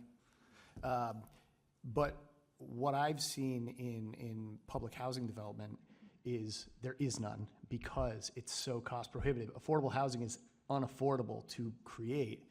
And so even from the scuttlebutt is that a lot of, there's really not going to be public housing being developed so much in the same way it used to because it's going to go to private tax credit kind of steering towards that because it's more profitable. It's easier to develop at that point because you're not hitting the same loopholes in the red tape that you have to follow to get them developed. And so while I appreciate the amount of money that's being earmarked for this housing bill, I see every day a lot of waste in the contracts that are signed to get anything built for public buildings is, sometimes 3-4-fold what it would be if it were through private business.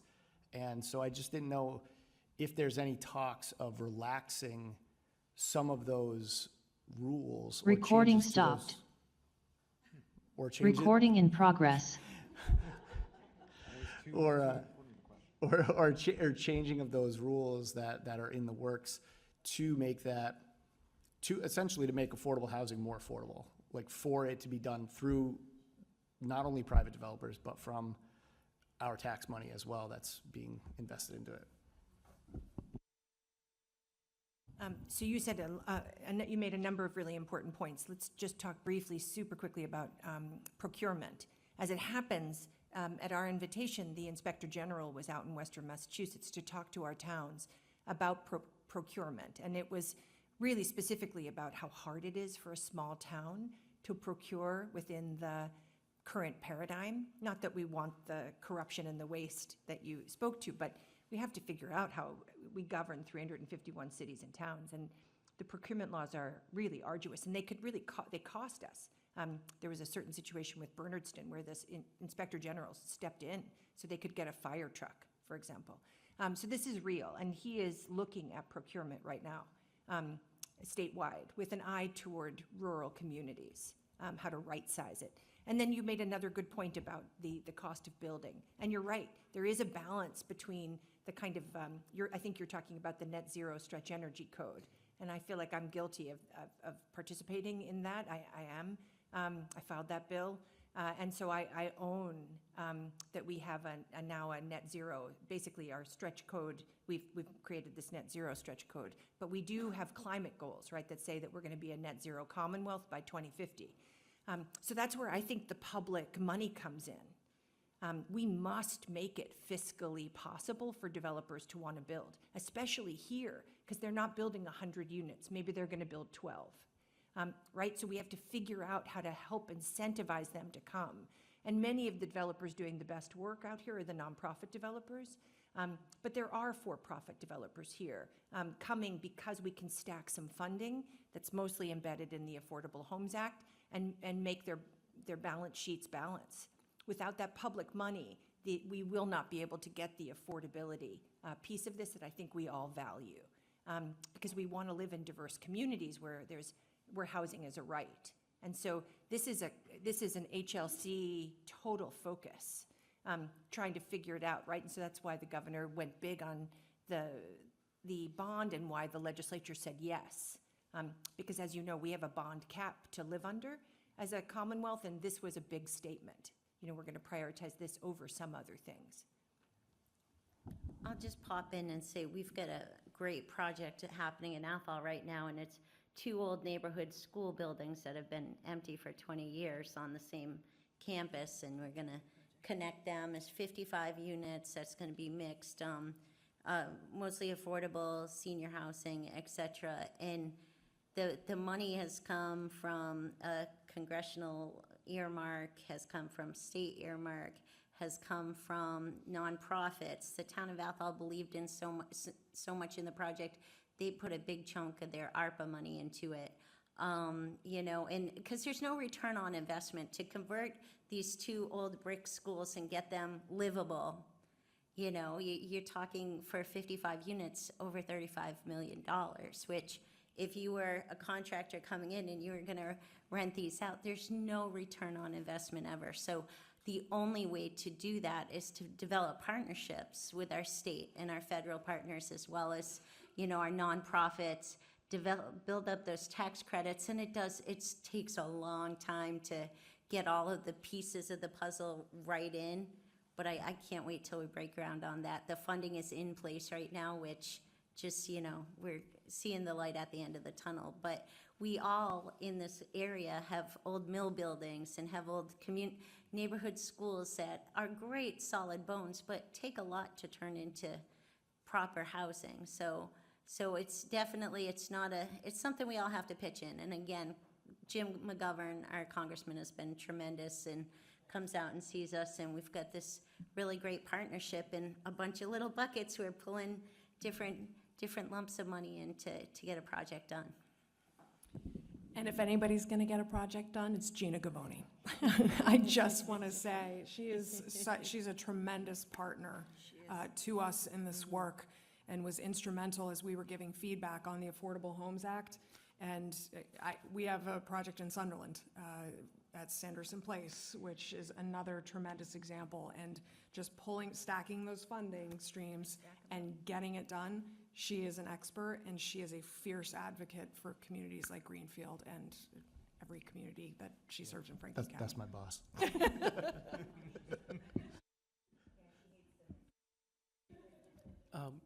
Counselor Golub, and then Gordon. First, I want to thank you. When you say that you're all out organizing for Northern Rail and for transportation, I see that and I appreciate it. And I would like to ask about school funding. We haven't yet talked about that tonight. And I know when I knocked on doors in Precinct 1, there were 2 issues and I tallied up what all the different constituents told me they cared about. There were 2 issues that people said they cared about the most. One was property taxes, and one was the quality of our schools. And those 2 issues are so intrinsically related, as they are related to housing and making sure that we have enough people here to sustain our property taxes so that property taxes don't raise. But if we are not receiving equitable funding from the state in comparison to other wealthier municipalities, we pay for that with our property taxes. And so I really appreciate the organizing that I see you all doing. And when I name who our representatives are to colleagues in other municipalities, they say, yay, Senator Comerford, you all are doing really great work, and I appreciate that. So I'm wondering, what are you doing to all out organize for school funding and equitable school funding for Greenfield specifically?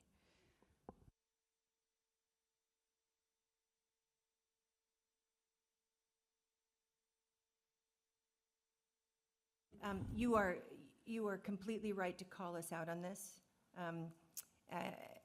It is, I think, one of the most existential threats that we face as a region is the fact that our current education funding, now driven by something called the Student Opportunity Act, does not work for us.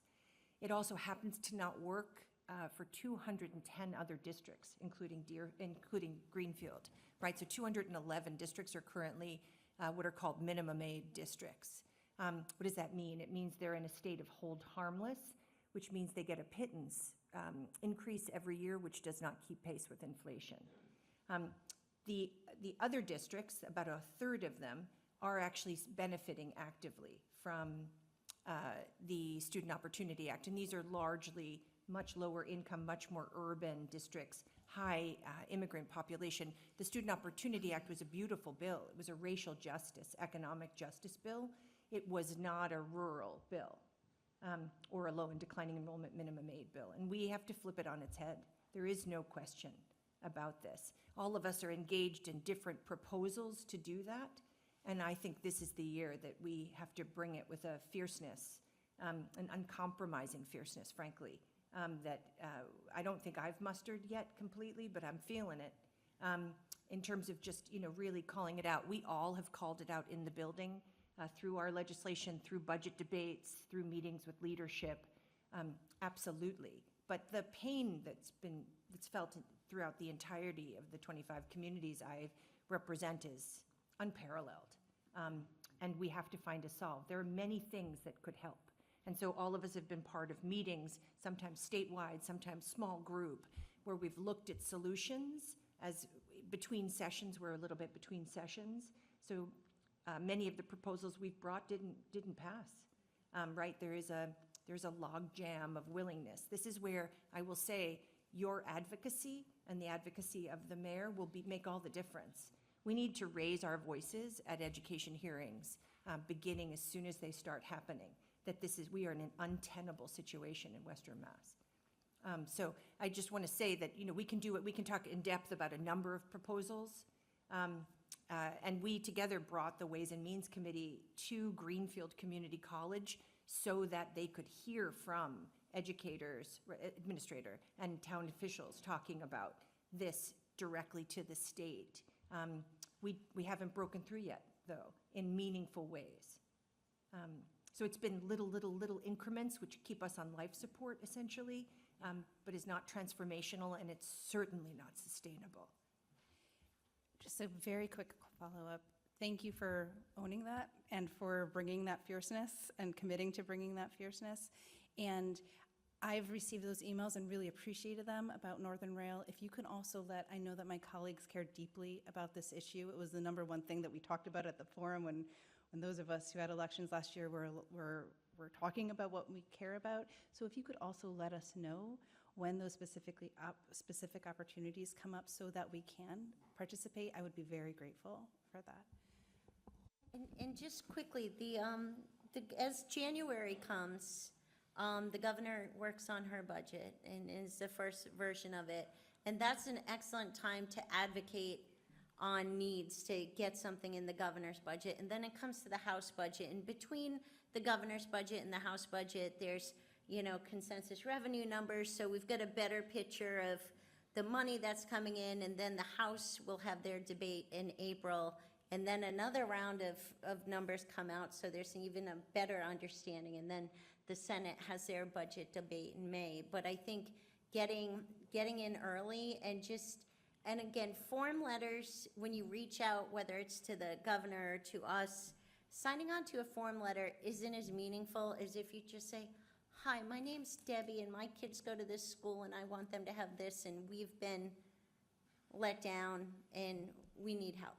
And short, sweet, but personal, and not a form letter, and that really goes a long way. And also, as a council, you could send a joint letter. As, parents listening should be reaching out. I mean, we want to hear from you, the administration wants to hear from you, and, squeaky wheels, which we've been squeaking for a long time out here. We have been squeaking a long time, and we can't stop. We can't stop because it's really important. I mean, 20% of the population of Massachusetts lives in 80% of the land mass, and we are at a disadvantage here with regards to just, getting the attention we need. I was squeaking today. The reason why I'm in a suit is because I was in Boston talking with the chair of Ways and Means about education funding for Western Massachusetts, talking about how the fact that our taxes are we have a residential tax base. There are no big businesses coming in to save us. It is really borne by our residents and conveying to him the fact that we saw declining population in 2 counties in Western Massachusetts in the last census, Berkshire and Franklin County. Only 2 counties that lost population in the last census and were reliant upon property taxes. So the only way that we are going to support our schools is with state support. And we have the Fair Share Amendment. It came in $1.2 billion, with $3 billion over what we expected, and we're fighting for that fair share. Every penny. Thank you. This is a great conversation, and I'm hoping maybe at some point we can also invite you back. There are 2 counselors left, but I want you to consider wrapping it up soon because we do have a pretty long agenda, but it's a great conversation, and again, maybe we can invite you again. Counselor Gordon? Thank you. Yeah, thank you again for being here. Thank you for everything that you do on Greenfield's behalf every day. I have a question similar somewhat to Councilor Torenzo's question and echoing the importance of climate legislation. I'm conscious that there's a lot of good legislation that's been passed, that's being proposed, that sets high standards and comes with a lot of requirements that doesn't come with the money for especially cities like Greenfield to meet those requirements. So I'm wondering, what can you do and what can we do to help you make sure that funding is there so that we can have the high standards that we want to have? Well, I think one of the biggest things we need to do is make sure that we know when an unfunded mandate is plunked in front of you and you point it out to us and we're able to point out. Because again, that's something somebody sitting at a desk finalizing a regulation that we put through might not really understand the ramifications to a town. And one of the things that we see, which have my select board experience, the last thing you want is to put your teachers up against your police, up against your fire, up against your town hall or city hall employees. I mean, that's the last thing we want to do. We want to make sure that you get adequate funding. And if we pass a law that requires you to do something, we should be putting some money behind it to make sure you're able to do that. And that's something we're always on the lookout for, unfounded mandates. And if you come across one, or if something is onerous, bring it to our attention. We just shoot us an email and say, hey, I'm looking at this and it doesn't look right. And we'll look into it and we'll answer you back and make sure in the future when things go through, how is that going to be? What is the economic impact of a community by passing this? And I think we always do that, but some will get by us. Councillor Bullock? Yeah, I hope maybe this is a good segue, although I know we have one more invited guest. But thank you all for coming. This was really wonderful to hear and just, I think, hopeful, like as we're here every month, sometimes multiple times a month, to know that the problems that feel unsolvable, there's folks working on a bigger systems level to solve them.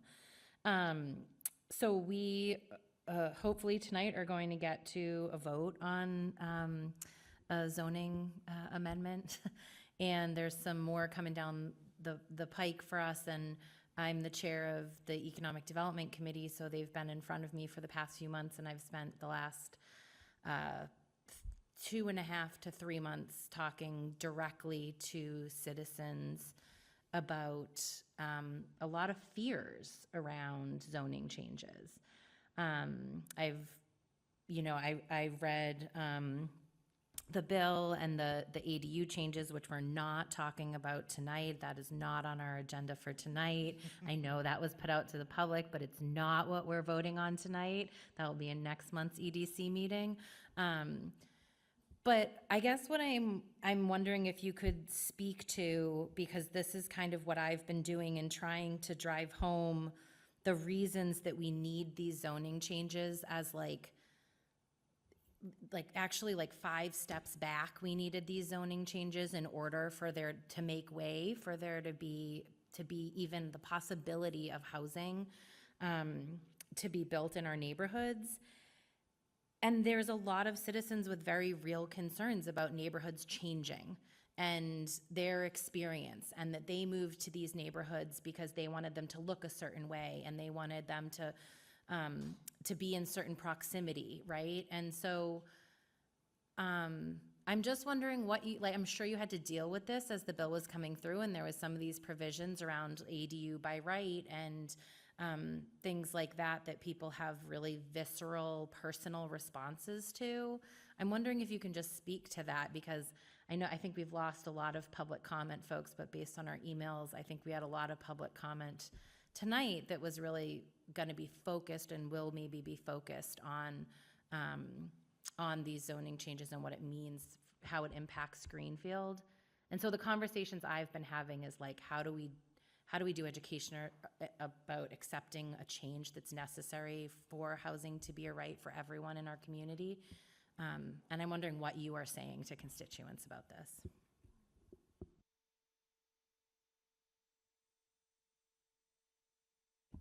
And I just want to commend you on having the conversation, right? I mean, what you just said was that you've heard from constituents with their concerns, and I think that is something that we all value.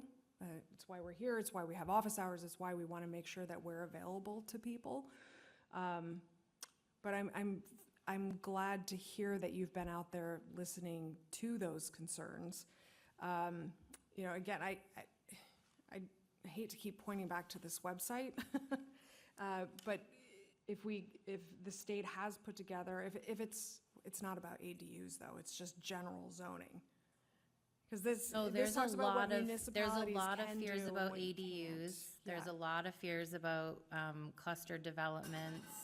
There's a list of other ones we can talk about, but ADUs specifically, that's been the topic for us the last month and a half. And this does really clearly outline what municipalities can impose reasonable restrictions and requirements for and what you can't. So in terms of providing that factual information to constituents, this is definitely a tool, and the conversation is important.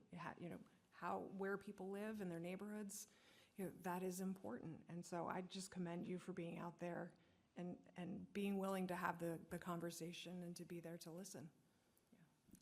And I really believe that sometimes people don't let the truth get in the way of a good scare story. So having the right information to share with people And I know that's something I was speaking with Linda at FERCog today about, just having informational briefings for local leaders, but maybe we look into educational briefings for citizens to have an understanding of an impact in the neighborhood, because sometimes, believe it or not, what you read on Facebook might not be the right, but it gets people upset, and it's real to them until somebody says, this is a regulation, or this is how it can work.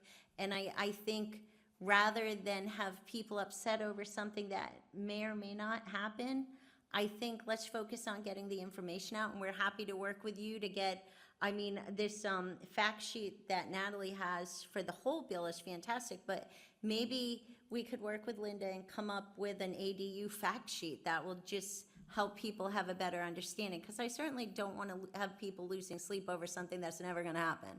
And certainly, being able to manage people's expectations and tell them, oh, well, this could happen, or this could be zoned this way. And at the end of the day, I think having as much information as you possibly can avoids an awful lot of upset. With that, I think we'll wrap it up, and I really want to thank you for being here, for this dialogue. You're obviously very strong advocates for Greenfield and Western Mass. We all really appreciate that, and I also want to say how much I appreciate you being available, because I felt that way before I was a city councilor. So I feel like you guys live that, and I really appreciate it. So thank you for being here. Yeah, I was going to say congratulations. If we could just take one more minute to say congratulations to Councilor Brown, and thank you for your service. And also just say thank you to Penny Ricketts for her years of service to the city of Greenfield. Love you, Penny. Congratulations, Councilor Brown. Thank you. First time speaking in the mic. That's wonderful. That's wonderful. And I didn't mention this, but I will be at the Greenfield Library on Saturday at 10 a.m., 10 to 10:30 conversation, 10:30 to 11-ish presentation, and then lots of questions and feedback. And it was at the Greenfield Library 2 years ago, I think, that Mitch, Joan, and Al brought the real estate bill to my attention, and we filed. So those meetings can be transformative, and we have the best advocates in the state on that. So thank you. Thank you very much again. Oh, yes, thank you. Thanks, everyone. Thanks. Oh, yes, thank you. All right, I'm going to take the pulse of the group. We're past our break point. I would really kind of like to get the schools in since they've been patiently waiting.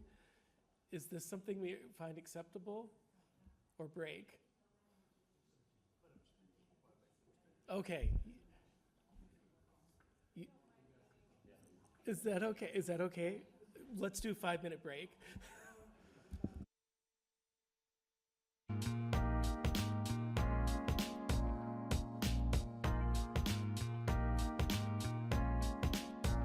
Back to order. It's 8:47 p.m. And we will move to communications from the superintendent of schools. Tonight we have Vice Chair Martini and Assistant Superintendent Sullivan joining us. Welcome. Thanks for waiting.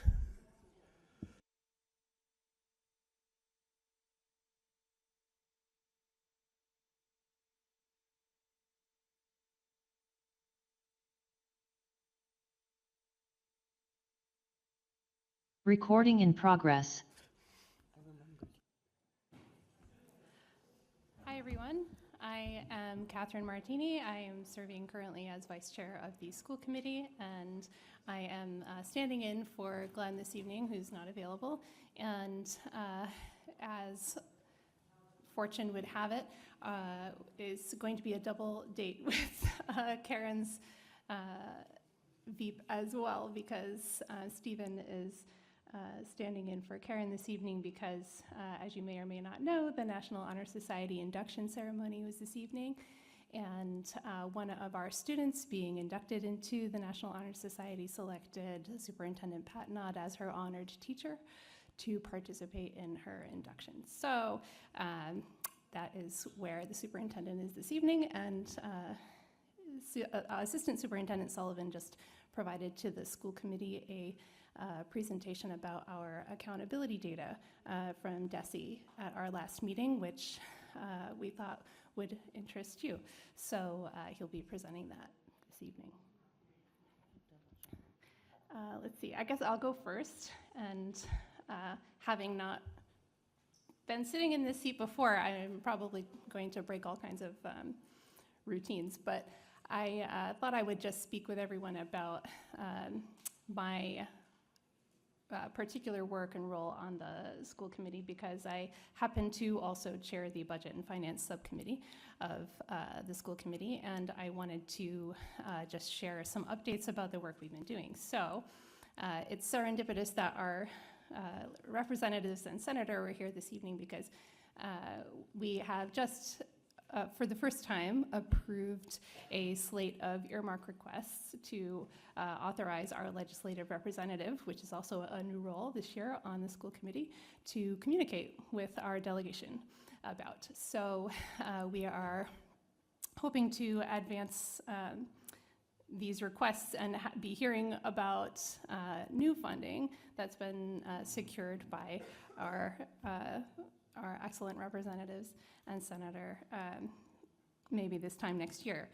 The earmark requests that we will be talking with them about include $50,000 for GHS lighting system updates, $50,000 for GHS track maintenance, $30,000 for GMS awning roof replacement, and $30,000 for AEL exterior painting.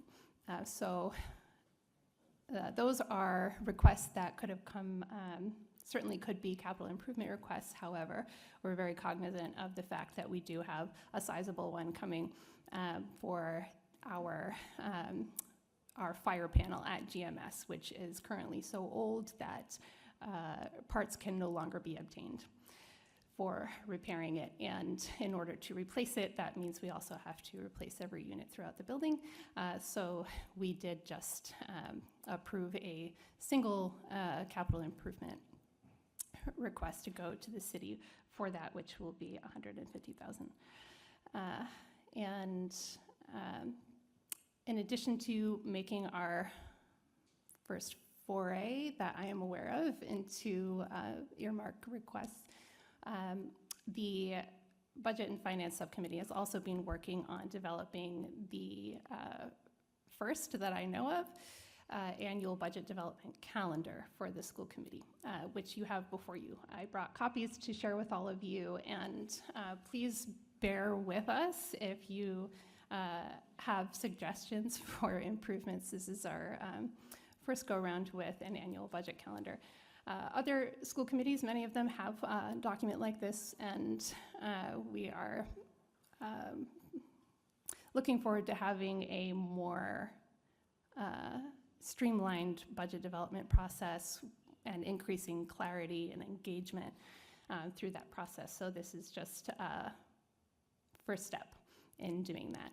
You'll notice on there that the first page is pictures of our students, because that is who we do this for, and we want to keep them front and center. So that's why they are front and center on that document. And the second page is a collected calendar. It's not every single date or period of time that is a part of the budget development process, because that would be a very long, overly detailed kind of calendar. This is meant to highlight important dates or periods of time throughout the year so that the process can be more clear for folks. This is my first year chairing the Budget and Finance Subcommittee. The previous 2 years I sat on it and was able to observe some themes of issues that would come up. And a lot of the time it would just be a matter of confusion for folks about how things take place and when they take place in the budget development. So hopefully this calendar will help lay out for folks when important things are happening in terms of our administrative team, what they're doing, what the school committee is doing, what's happening on the city side, and also the state. And it's all color-coded on there so that folks can just hone in on whatever level they're interested in at the moment. And the third page there is FAQ for people. It starts with the school committee's policy, DBD, which lays out the essentials of how budget development should take place according to school committee policy. And I put that there to help folks understand where the foundation is for the school committee when it comes to budget development, and in terms of what drives budget priorities, which is in the very first sentence on there, and then also the importance of public engagement, which is the next thing I'll talk about on this. And then down below, you'll see just answers to questions from folks about how they can have input and be involved in the budget development process. So there are a whole bunch of ways that already exist for people to make their views known. And we get a lot of that already, certainly, and you do too, from email and public comment and things like that. However, we also had an agenda item at our last meeting about implementation of that number 1, section 1 part of our policy there about public engagement. And the Budget and Finance Subcommittee decided that we would like to offer additional opportunities in person for people. So each one of us, each of the members of this subcommittee will be attending a meeting of one of our parent-affiliated groups sometime during the month of November, so that we will have that additional source of input from people prior to our December meeting, where we will discuss the priorities that the school committee would like to identify in the next year's operating budget. And I think that's all I have. Should I take questions now, or I think that's go with the good. assistant superintendent? Do you have a lengthy presentation, or? It doesn't have to be. Just trying to gauge this. Maybe we should do your presentation, then we'll open it up to questions after for both. Of course. Thank you very much for having me. My name's Stephen Sullivan. I'm the Assistant Superintendent of Teaching and Learning.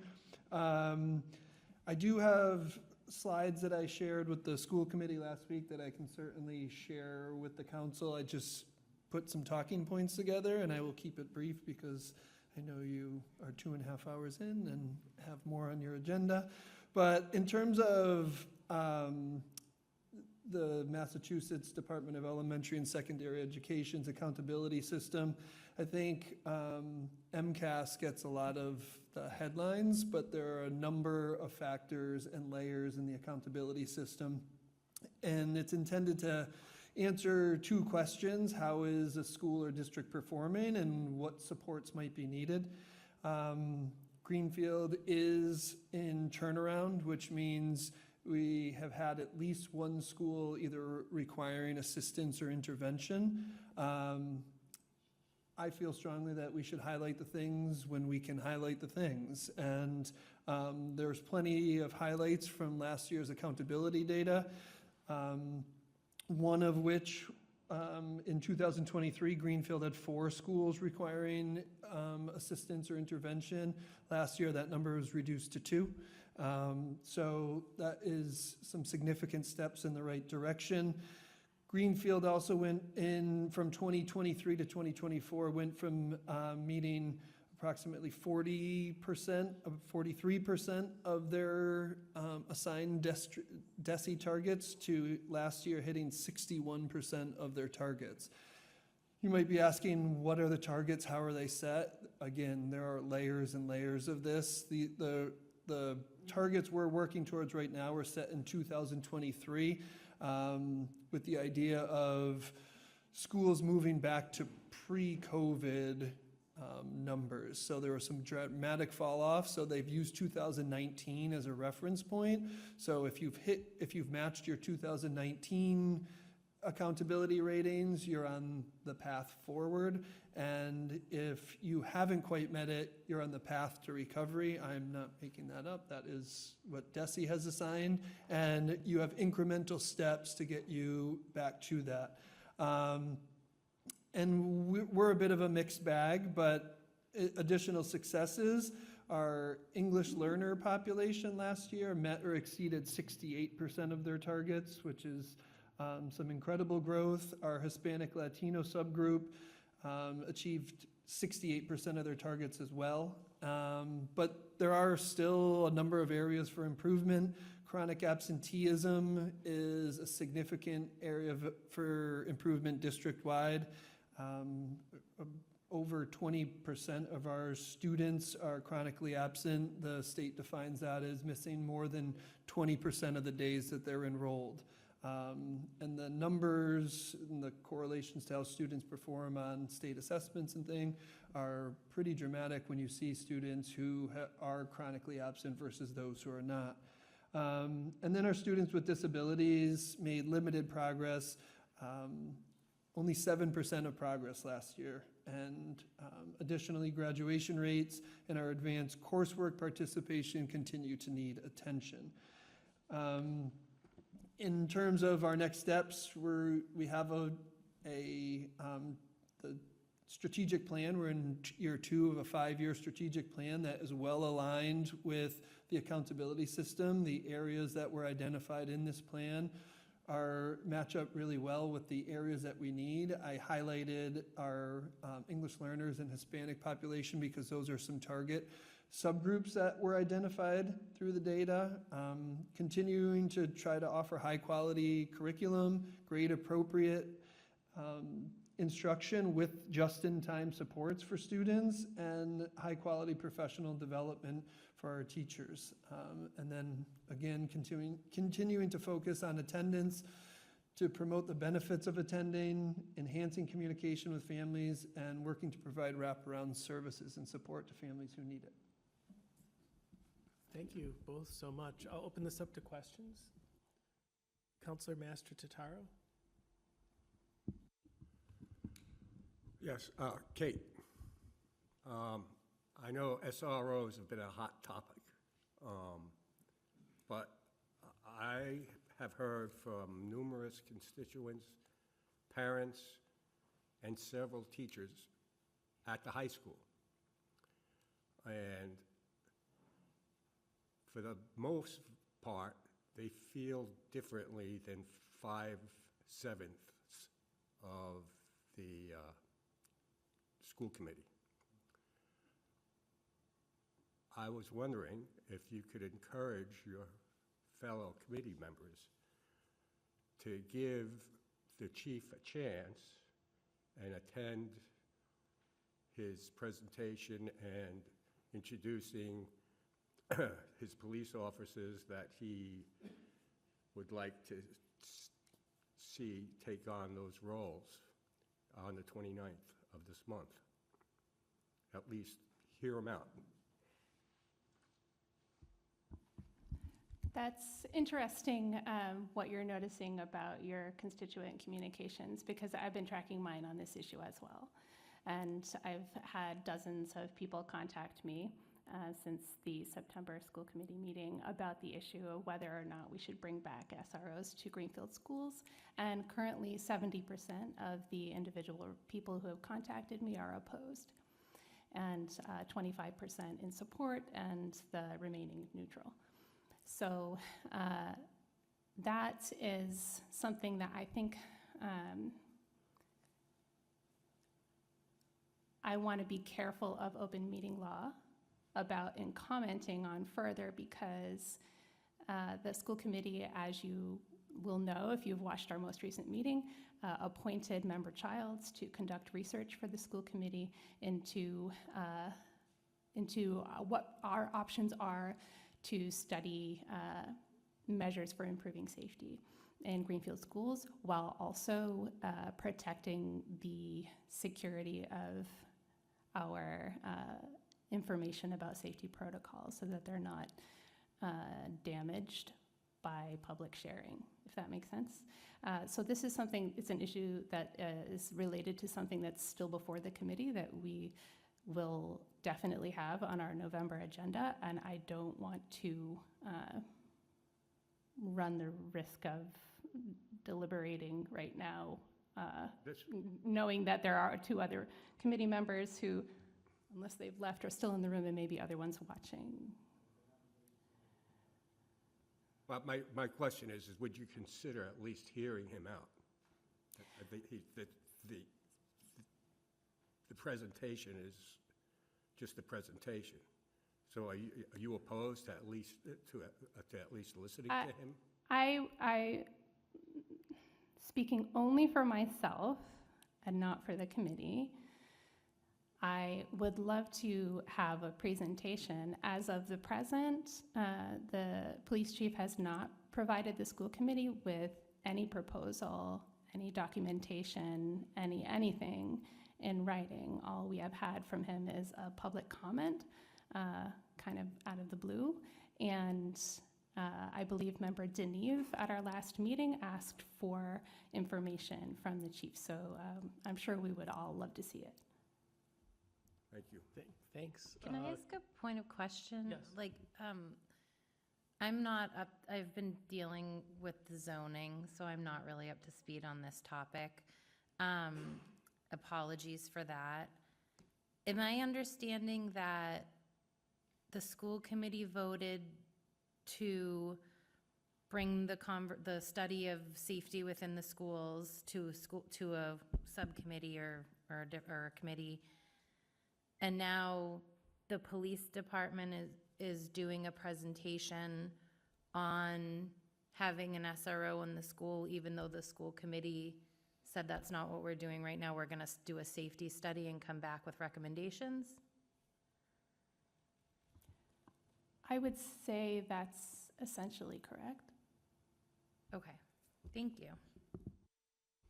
Councillor Healy. Thank you. I'm going to touch briefly on the SROs and another topic, but I'm pretty active in the school. I have a lot of kids in the Greenfield School. I have 2 kids that attend the middle school, 1 that attends the high school, 1 that plays soccer at the high school. I've coached the middle school girls basketball team through the rec department. And I've talked to a lot of students about how they feel about SRO officers. And there wasn't really a big negative response. They were all pretty positive about it. They do have concerns within the school system, one being vandalism of the schools, vaping in the schools, and other things, behavioral issues in the schools, where there's a lot of days where they don't feel safe in our schools. These are real issues coming from concerned students, not parents. I will say, I still remember my SRO's officer from middle school, Officer Zagorowski, who went on to become a city councilor in the city of Chicopee, and my high school SRO, Officer Fisher, who gave me a lot of good advice. And, you know, I wasn't always the best teenager, we'll put it, and he helped me a lot more than anybody in the school system ever could have. So on that note, I'm all about SROs. I think they're a positive influence in the school system, and I hope you guys seriously put your decisions aside and look at the overall picture and what's better for the students and what the students and the parents want. Secondly, I'd like to thank you for the foreign exchange student program. I am hosting a foreign exchange student from Italy in January, and I think that's a great opportunity for the schools and the students. And that's on a positive note. Thank you for that. Thanks. Any other questions? Yes, Councillor Garrett.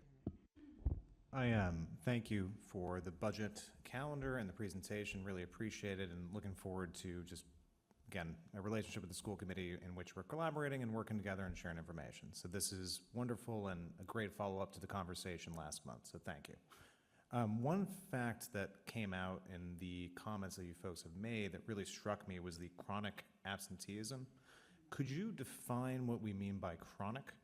And have we identified any trends in the data about which students? I would imagine probably high school students more than elementary school, but any sort of trends and patterns and any strategies that have been identified, because kids can't learn if they're not in school, as you are all well aware.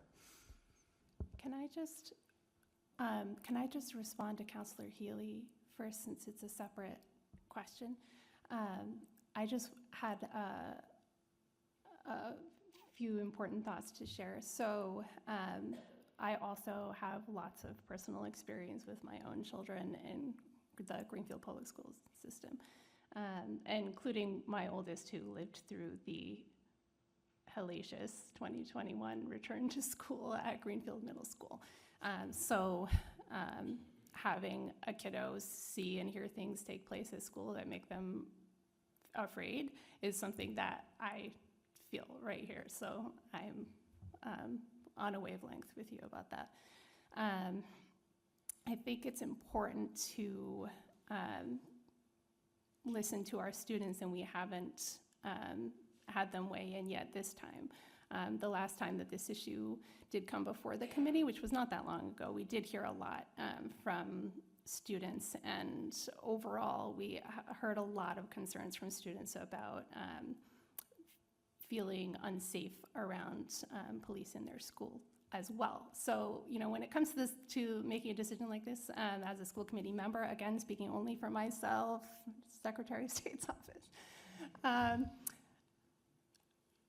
we get a lot of very different views expressed sometimes very passionately from people. So, you know, we've recently heard from parents of a student who was hurt at school, and their concerns about their child's safety right alongside a parent who was also concerned to the point of tears about her disabled child's safety because of how easily his behaviors are misinterpreted, and how he may be in danger if he is in a school with an SRO. It's a very emotional subject for a lot of people, and like I said, we haven't this time yet had any direct communication from our students, but we do have an excellent student representative who I would love to hear some feedback from about this in future. One part just to be aware of from our most recent update from him is the efforts of students at GHS to deal with racialized language around their school. I think racism is a topic that we cannot put away when we're talking about this particular issue, especially given Greenfield's recent history when it comes to concerns about racism in our police department, and what's going on currently in our schools in that front. So it's just something that I think we need to be cognizant of. And the other thing that I would say about it is that for myself as a school committee member, I rely heavily on data because emotions are not a good enough way to judge how you should make a decision. It's probably not, the DESE website is probably not where most people spend a lot of their time poring over numbers that I'm sure would put everyone here to sleep except me. And maybe the assistant superintendent, but I have been looking at Greenfield's numbers when it comes to discipline. And I would just like everyone to know that Greenfield was able to make a 50% reduction in the number of students incurring disciplinary infractions for a whole range of behaviors, including some of the ones that you mentioned, like property destruction. I'm sure vandalism would fall under that category. And there, if you want to, if you need something to help you get to sleep one of these nights, please go onto our school profile, go under students, and then go down on the left to where you will see a link that will take you to student discipline, and it will give you the numbers. Now, I do think it's quite remarkable that over 1 year from our year ending 2022 to the year ending 2023, that are disciplinary infractions reportable to DESE or cut in half. So I do think we're going in the right direction when it comes to student behavior. I was also very heartened to see that our numbers there were actually lower than pre-pandemic. So when we're talking about the effect of the pandemic on academic progress and on behavior, I think we have to consider that impact on both. I just kind of want to tip my hat to our administrators for the difference that they were able to make. Thank you. Thank you. Any other questions? If we could just follow up about the absenteeism question. And so just to add to it, the reason I'm asking is one of the things that you learn in a behavioral environment or in a trauma-filled environment with the students having experienced that is behavior is a code. So if students are not present, there's a reason. So I'm basically just asking, have we figured out the reason the students aren't there? I'll let Stephen speak to that. Thank you. And I think I may have misspoke originally. I said 20%. DESE considers chronically absent at 10% of days enrolled. So for a typical student who's there from day one to the last day of school, anything 18 days or more, you're considered chronically absent. But the minimum number you could be enrolled and considered would be 20 days. So if you are just in Greenfield for 3 or 4 weeks and then you move and you were absent for 4 days, you would stay on Greenfield's chronically absent number. So in terms of what we're trying to do is trying to be more proactive about sharing information like this, try to make sure parents and families and caregivers are aware of the benefits of being in school, the supports that we can provide, yes, educationally, but other supports too. I mentioned earlier our efforts to try to provide wraparound services where available. And getting to the issue of why, I think, is a challenging one, but one we're working at every day, every week. We're having weekly attendance meetings in every school. Those are followed up with communication either through phone, email, home visits, trying to understand what is that reason for that individual student or that family, why are they struggling to get to school. We're willing to offer second chance transportation, so a student who misses a bus in the morning and can't get to school can communicate to their school. Our transportation service is doing a second chance run around 9:15. As long as we have the drivers and everything available. But, and then I think there's another piece of it that's not as provocative, but back to data, it's data entry, making sure when that student is leaving the district, that we're on top of it, when that date is, so we're not all of a sudden now that student left 5 days ago and now they've hit that number. So really looking at that information in addition to trying to identify individual supports and individual family and student needs. I don't know that that is an answer to your question, but that's the ongoing work. I just have something I would add to that answer, which is that when it comes to our attendance data, as I recall, I think we had, correct me if I'm wrong, Stephen, I think we had just one group where absentee rate actually went up, which was students with disabilities. And I think when we're talking about disabled students, the reason why is really individual and has a lot to do with what we are or are not providing them in terms of their services and accommodations in school that they're entitled to.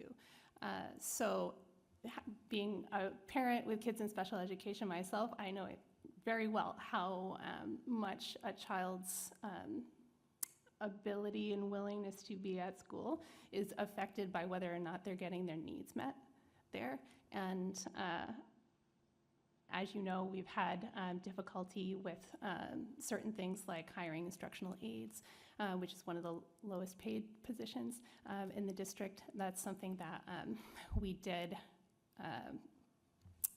in the past year approve an increase for in terms of the rate, but we're still not getting as many applicants as we would like and need in order to fill those positions. And they work with some of our highest needs students in the district. So the other thing I would say about that is that, as you will have noticed in our accountability data with DESE, we are making lots of progress with a number of subgroups, but not for students with disabilities. So if you're not learning when you're at school, if you're not able to read proficiently and write and numerate proficiently, and I know I've come here at least once and talked to you guys about the importance of literacy and improving literacy in Greenfield schools. If you're not able to do those things, school can be a really demoralizing place to be. So essentially, we need to, as a city, be investing in our students with disabilities and giving them what they need at school. So that's me off my soapbox. I have two more people, Bullock and then Perry. I have a question about, is the, is chronic absenteeism tied to our funding? Is that why it matters, or is it because it's tied to like MCAS scores and then that's, why does, beyond the issues that might be happening at home, why does chronic absenteeism matter? So, right, like I think big picture, we want students to be in school where we can provide those supports, of course, but it is an accountability measure. So as districts get accountability percentiles assigned based on progress that they're making, you're compared to other like schools across the Commonwealth, and chronic absenteeism is one of those measures, and you get rated 0 through 4. 4 means you've exceeded your target, 3 means you've met it, 2 means you improved below it, 1 you stayed the same, 0 you decreased. So I think, like, big picture, we want our students to be in school. We feel like that's when we can have the biggest impact on them. But there are other measures that go against the district and the school when students aren't in school. And is it no, like if your student comes in and they have a note from a doctor, that's no longer, like that absence still goes on to their, like, it still affects the school's number. Yes, so. I'm just so gonna we say. can't, like, we could say, yes, we'll excuse this, but Right. when we enter it into our student information system as excused. It still counts. DESE pulls it as you're not in school that day, whether it was excused at the local level or not. Yeah. It's. There was like a point last year where there was like 6 parents, we were all standing outside the school, we'd all gotten letters in the mail that day. And it's like, you know, my kid was chronically absent last year, you know, he got strep, he got COVID, we had everything, and he missed 22 days of school. And like, we didn't go to Disney, we didn't go to, unfortunately. And so I just think that this is like a bigger systemic issue and I don't know if it's true, but like my kids we've gotten slammed with illness the past 3 years. And so maybe this is something that we bring to the folks that just visited us earlier, is like, how do we actually count true absence versus like, let's not send our kids to school and they have strep throat, so then we have more absent kids. Right. Yeah. There's so many variables to consider, to your point. Counselor Perry? Kate, you mentioned that emotion is not the best way to make a decision, and I agree with you totally. But I'd also caution you that politics is not the best way to make a decision either. And the way you kind of framed your argument with a couple of critical talking points just raised me a little bit of concern. So be careful about that stuff too. You know, some of us of a certain age, when we were kids, the teachers told us the cop was our friend. And cops came into the classroom and talked to the kids. And so when you kind of slant the argument the other way, I understand people have issues with police, but be careful about carrying that message for them. That, you know, just be careful about that. Duly noted. Thank you for bringing that up, because I want to be perceived the way I mean. I, like a lot of other parents, have taken steps to ensure that my kids are comfortable with our police. Not that long ago, I just had our youngest at the How to Be Home Alone Safely event that was offered by GPD and GFD through the rec department. Now, as a social worker in the juvenile court system, I'm also very deeply aware from the innumerable families that I've worked with over the years that there are many people in our community who have had negative experiences with the police and don't feel comfortable around them. And I have to take their feelings into account as well. And the other thing that informs my views is being a parent of disabled children. Now, my children happen to have a learning disability that doesn't directly affect their behavior, but I've benefited immeasurably from help from other parents of disabled kids in special education, learning how to advocate for them. And I would be really remiss, to say the least, if I didn't consider the cares of a parent of an autistic child or a child who has a emotional disability or another disability that affects their behavior as just as important as mine. And as I mentioned, we had a parent before us at our most recent school committee meeting explaining to us very poignantly how much she fears for her child's safety in the presence of a police officer. So that is not to say anything about my personal views about police or about politics or anything like that. I'm just explaining the things that inform my views personally and what I have heard from constituents to answer Councillor Healy's comment. I hope that helps to clarify. Thank you. Do we have any other questions or?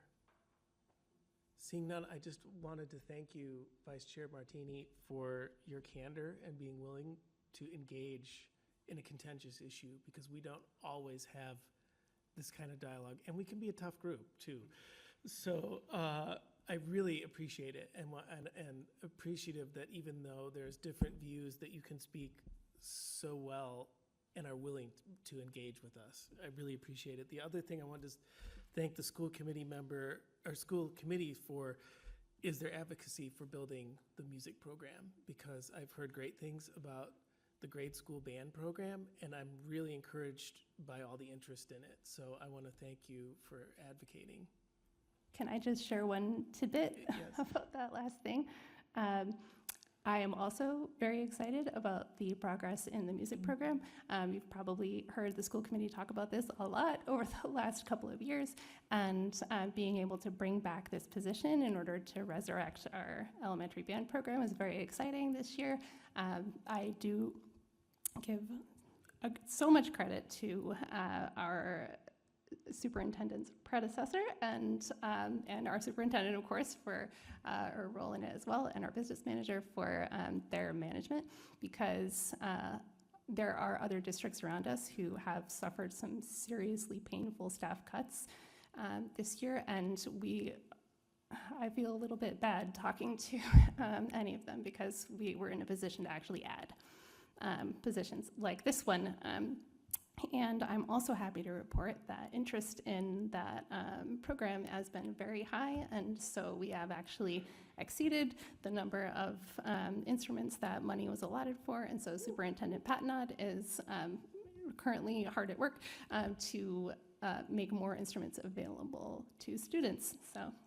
Thank you for sharing that. That's really good news. And I just wanted to say thank you also, everyone, for your candor and talking with me about a contentious issue. Really, at the end of the day, what people want is for kids to be safe. So I think we are on the same team. Thank you very much. Thank you both for being here. We will move to item number 8, which is communications from other city employees. I think we have Eric Twag here. I don't know. We don't have Eric. He couldn't be here tonight. Okay. We potentially still have Travis Drury, but we could we could reserve him for questions when we get to the discussion about the zoning amendment, if that's possible, instead of, unless he might have hung up by now. Oh, he's here. He's in here in person. If we have any specific questions, we should ask them now. I mean, if you're willing to hang around to the bitter end, you can, but if there's any specific questions, since we've got it at this point, do we have a? I mean, if folks have questions now, I think the questions might come up during the discussion of the actual zoning amendment, but if folks have their questions prepared and we can let him go early, let's do it. So I'm not seeing any at the moment, so if it's up to you if you want to stick around. I'm sure questions will come up. Seeing that, we will move on to public comment. In person, maybe. These are online. We'll start with in person. Joan Marie Jackson. Oh, yes, and we'll follow our normal procedure of 3 minutes. And please state your name and address. Sorry. Welcome.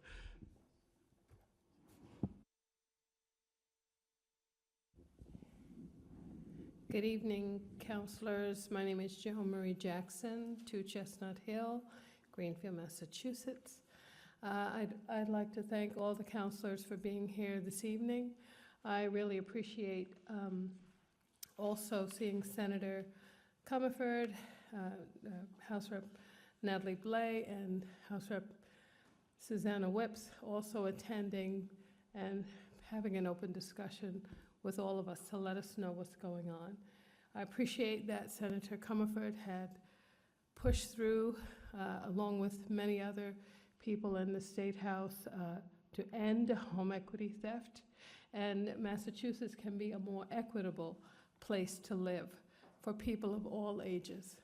And that's a big step for us in the future. I'm here to talk about my concerns about a zoning amendment, the amendment number 1. For the first time, this amendment allows multifamily housing in the SR, or semi-residential zone, by right. A multifamily dwelling is a structure containing 4 or more dwelling units, including apartments, efficiency apartments, and townhouses. Currently, if you want to build a structure with 4 or more apartments in this district, you need a special permit. This is a big structure, and I support the idea that it should have a special permit, not just a superficial site plan review. There are currently 18 uses in the SR zone that require a special permit, like boarding houses, assisted living, congregate housing for the elderly, and multifamily. In all the other residential zones, multifamily dwellings require a special permit. This gives neighboring abutters the right to a notice of applications for multifamily and the right to appeal a permit if their issues have not been addressed. And I think special permits are an important thing. We who live in Greenfield, we really cherish our neighborly relations with city government. We like to be alert and pay attention and talk to one another and share what our thoughts are, what our needs are, and to actively take part in this democracy. And Mitch and I, we actually know how it works, and it does work. It says, you hear a lot of times, you can't beat City Hall. Well, there's a different answer for that. And I'm so grateful that the hard steps and the hard work we took, it is going to help everyone across Massachusetts to maintain their equity from now on and not be taken more will not be taken than what is owed. So I'm so grateful for that. I thank you guys for doing the good work that you do. Welcome, Councilor Brown, to this new station and in your service, and thank you so much. Great, thank you. Mitch Spate?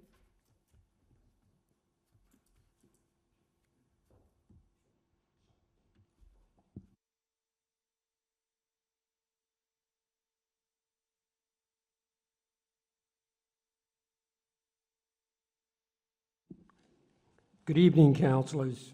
I'm here to express my concern Oh, I'm sorry. regarding open. Sorry, interrupt. Name and address, please. Oh, Mitch Spate, 2 Chestnut Hill. I'm here to address my concerns regarding open space and cluster development, also by right. Basically, what you're presenting here tonight is you're taking away our rights. You are suppressing our opportunity to contest new growth or negligible growth in this community. You heard Senator Comerford say, in a nice way to you, slow down the process. Listen to your constituents. Earlier tonight, this room was full of concerned constituents. Councilor Bullock, I happen to be one of your constituents, okay? And a lot of those people that I've spoken with are totally against this. Garrett, your counselor at large for the community of city of Greenfield. Most of the people I've spoken with are totally against this. I think there's a better way than selling out our community. You're seriously disenfranchising us here. As far as I'm concerned, you're leaving us with basically saying, hey, you own the top soil, but the mineral rights, the soil below and the mineral rights below are not yours. I think you need to slow this process down. Here on zoning amendment number 2, I am also concerned about this amendment, which removes the limit of 24 dwellings in a multifamily dwelling, allowing someone to build more than 24 townhouses on abutting land without even a special permit hearing seems like open-ended zoning to me. And I've spoken to the Planning Board Committee the other evening, and again, I ask that you do your homework, okay? They couldn't even answer the simple question of who was the head of housing. I think there needs to be some legal structure. Sarah Brown, congratulations. I think what I'm reading, she gets it. There's many forms of legal structure that can be applied to a pathway to home ownership. The code word of affordable housing, let's be real, it's the projects. Go over to Elm Court and all of Elm Street and ask those folks if they have an opportunity to home ownership versus being in public housing and see what the takeaway will be. Slow this down. You're setting yourself up for possibly lawsuits. Thank you. Thank you. Al Norman?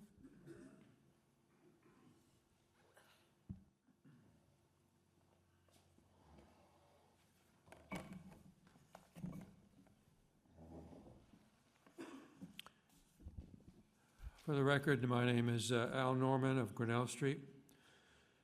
The City Council tonight is voting on the updated open space cluster development ordinance, which is for parcels 5 acres or larger. Cluster developments are required to have at least 1 acre of open space in the urban residential zone and 1.25 acres in the rural residential zone. Our zoning should be consistent when we get to discussing this open space issue on small lots too. Most Greenfield residents don't have the money to build an ADU. A $250,000 ADU today would cost a homeowner $5,097 more on their property tax bill, plus home insurance premiums going up, water and sewer bills, etc. I support pathways to home ownership, but ADUs are not that pathway. On November 7th, the EDC and the Planning Board will hold a public hearing on a zoning petition filed by 104 Greenfield voters. The Affordable Homes Act does not say ADUs are by right. It says ADUs, quote, may be subject to reasonable regulations, including but not limited to site plan review, comma, regulations concerning dimensional setbacks and the bulk and height of structures, end quote. Citizens have proposed dimensional open space requirements with the site plan review process. ADUs are not prohibited, but it reasonably protects open space by requiring half an acre as the dimensional minimum for ADU parcels and a minimum amount of open space on proposed lots. You are doing this for cluster development, a minimum lot size and an open space percentage of lot area. We need to preserve open space in many of our older neighborhoods where lots are small and homes are already close to one another. The citizens petition calls for 50% open space. Our zoning code has a goal to prevent overcrowding of land, and that's in quotes, and quote, to facilitate adequate provision of open space. The citizens petition that we have promoted does both. I know you're not going to vote on ADUs this evening, but we're here to raise that issue with you.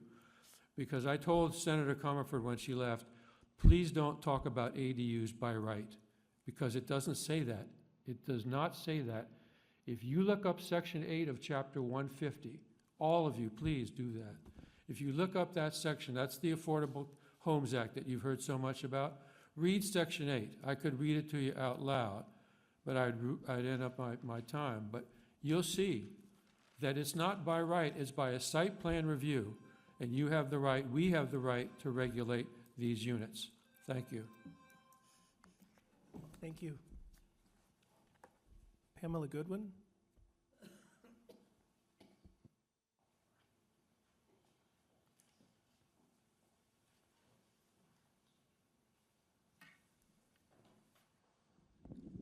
Good evening, councilors. Pamela Goodwin, 54 High Street, over at the Weldon.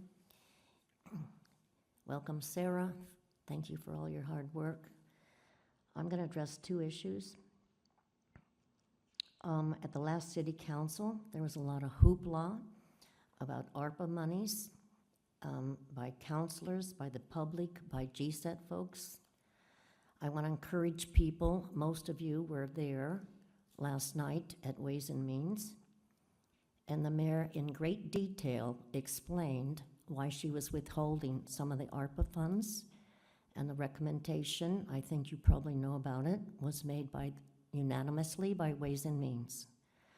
And that's been long overdue as far as I'm concerned.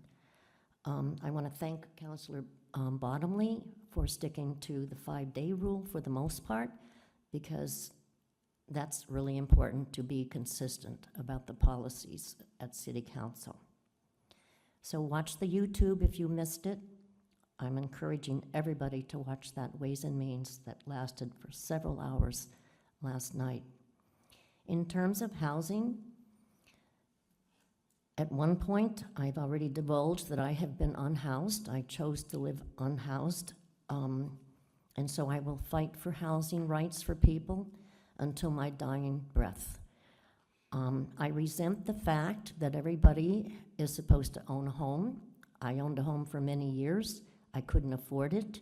I am happy to find housing here in a HUD-funded building, and there are a lot of poor people in Greenfield. I respect the housing authorities over at Elm Terrace, Greenfield Gardens, over where I am funded federally, and not everybody can afford to get their driveway plowed, their roof fixed, and I know people who live in this town in a house, and they are having a hard time making it okay to live in.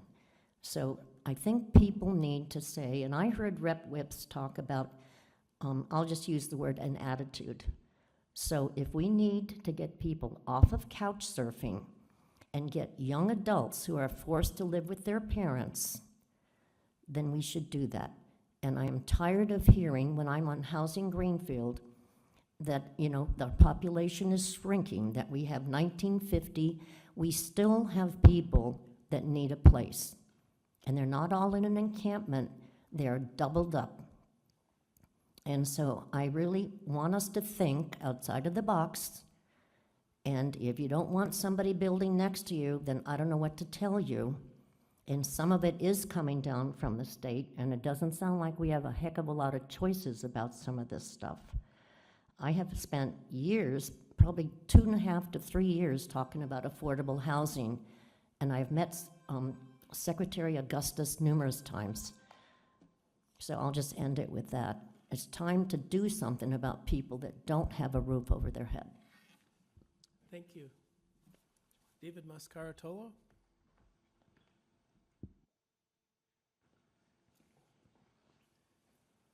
Good evening. Nice to see you all.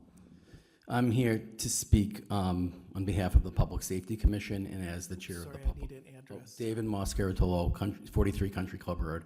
I'm here to speak as the chair of the Public Safety Commission and for the Public Safety Commissioners. I did attend the school committee meeting a week or so ago, and I was pretty shocked about the violent incident that took place a few weeks ago in our high school. It, as a Public Safety Commissioner, is unacceptable. One violent incident like that is more, that's all we need to take action.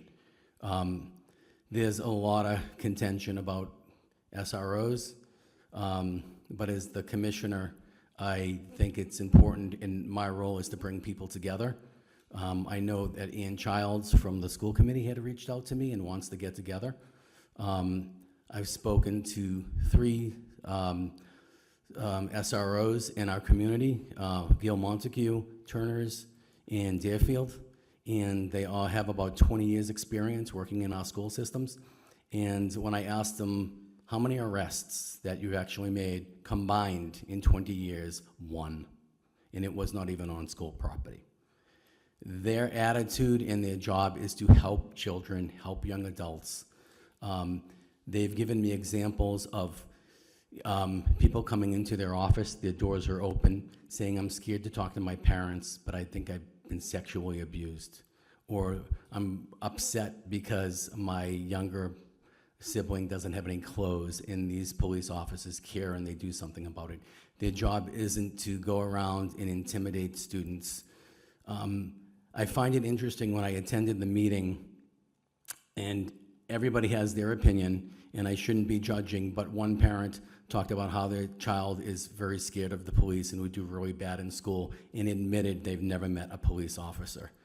There could be other reasons. I don't want to go down that road and judge it, but if I asked everybody in this room how many people have met an SRO, I bet you I'd probably get 3 or 4 hands raised. So let's give it a chance. Let's meet these people. Let's be open. I don't think SRO is the ultimate answer. I've worked in the security industry and with a lot of schools throughout this country, and I've seen problems, and every community has different security problems, but let's all be open to the ideas and the suggestions, and let's go to these meet and greets. One is on the 29th, on Tuesday, to meet the Greenfield SROs. Public safety meeting next Wednesday. I've invited the 3 officers that I just talked about to come and speak at our public safety meeting. I invite you all to tune into that meeting and learn what these folks are all about. You know, they have great ideas. They've been at the schools. They have adults come back to them after 10 years and say, thank you for helping me. So I just encourage all of us as a community to be open to all the ideas. And I thank you and congratulations on your position. Thank you. Thank you. Marco Dotto?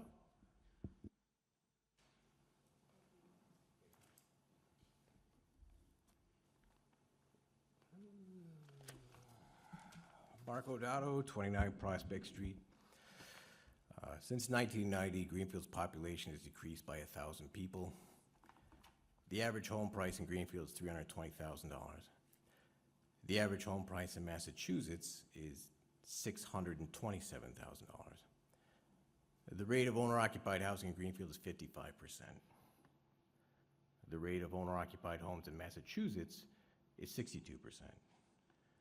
So in other words, Greenfield has a disproportionate number of rental properties. And on top of that, Greenfield has a disproportionate number of specifically low-income rental properties. So once again, I say I fail to understand how a municipality that has lost population, a municipality where a home can be bought for half of where you can buy one anywhere else, a municipality with a disproportionate number of rental, particularly low-income rental properties, could be in the midst of a housing crisis requiring zoning change. My understanding is these proposed zoning changes tonight are part of a plan to add upwards of 800 rental units to the roughly 8,500 residential units Greenfield already has in the next decade, representing about a 9% increase in residential units. Now, a 9% increase in rental units might not sound like much, but that would put the percentage of owner-occupied homes in Greenfield in the mid-40s. The rate of owner-occupied homes in Lowell is 43%. The low rate of owner-occupied homes in Greenfield is already a problem. And ironically, I'm saying this as you were visited by a state reps and a senator, but it makes Greenfield what I call politically negligible. Look at the city council. Most of you ran unopposed. Many of you are appointed.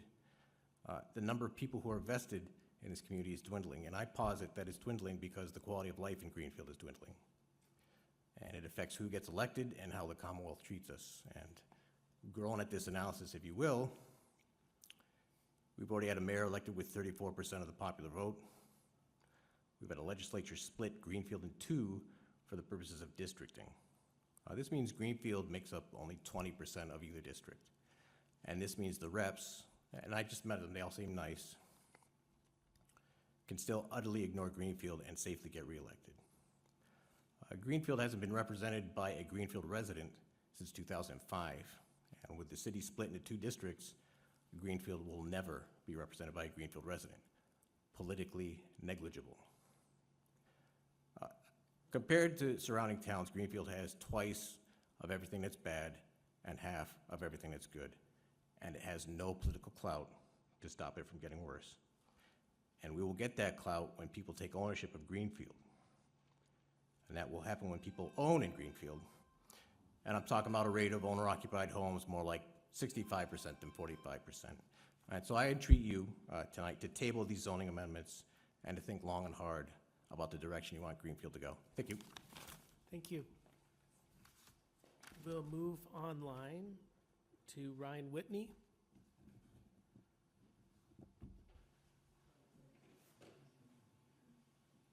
Ryan, are you there?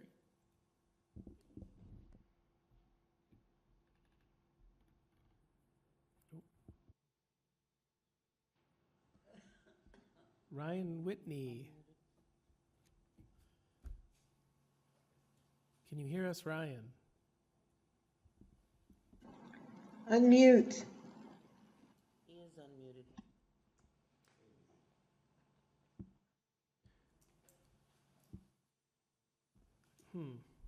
Ryan, we'll come back to you in a minute. Patty O'Neill?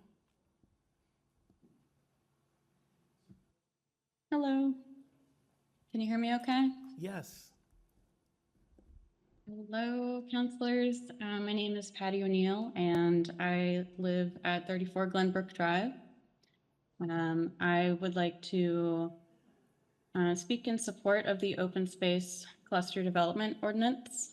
It would affect where I live in a rural residential zoned lot. And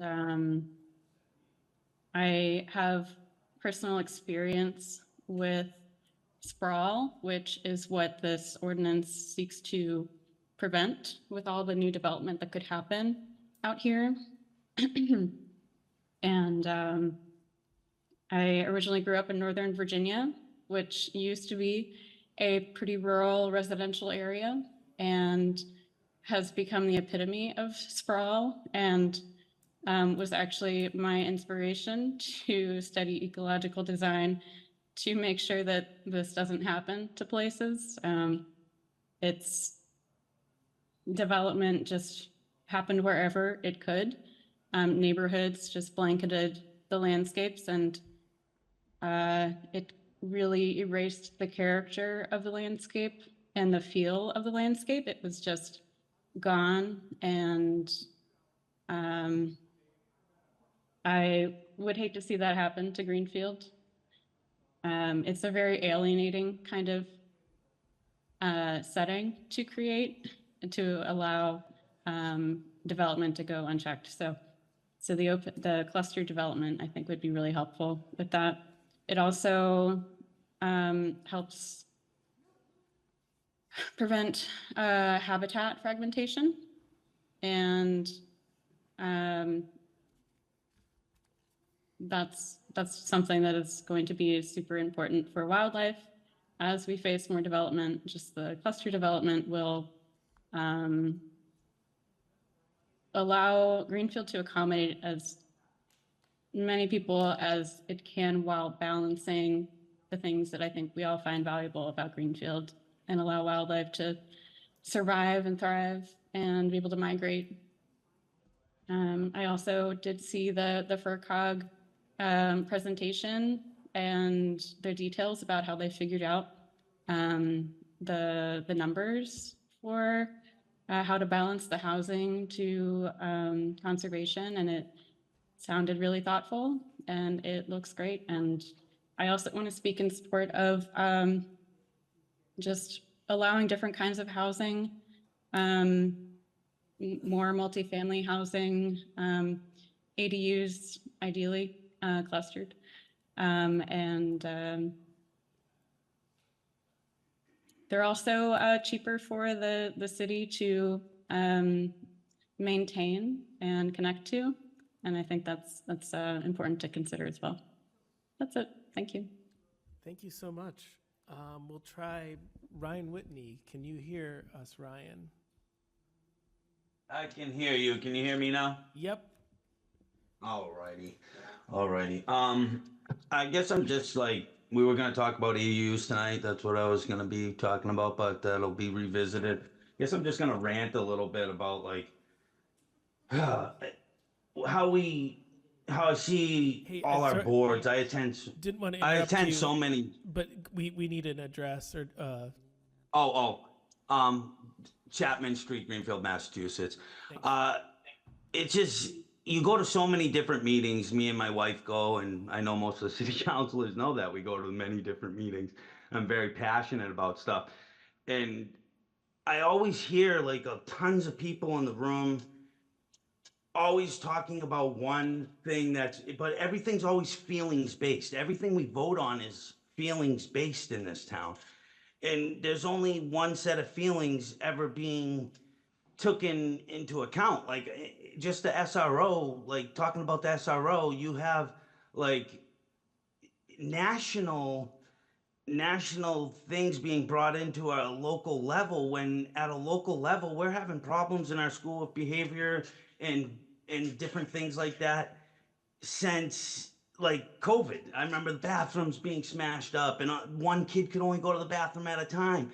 And those parents that have been complaining about that have had to deal with that this whole time, but the national sentiment is against that. So in this town, we go with what the national sentiment is of like, I don't even want to say liberal or conservative, but like in this area, it is liberal and conservative, but we're only ever listening to one side of the argument. And everything we vote on is feelings based. It isn't factual. Like our school has a problem.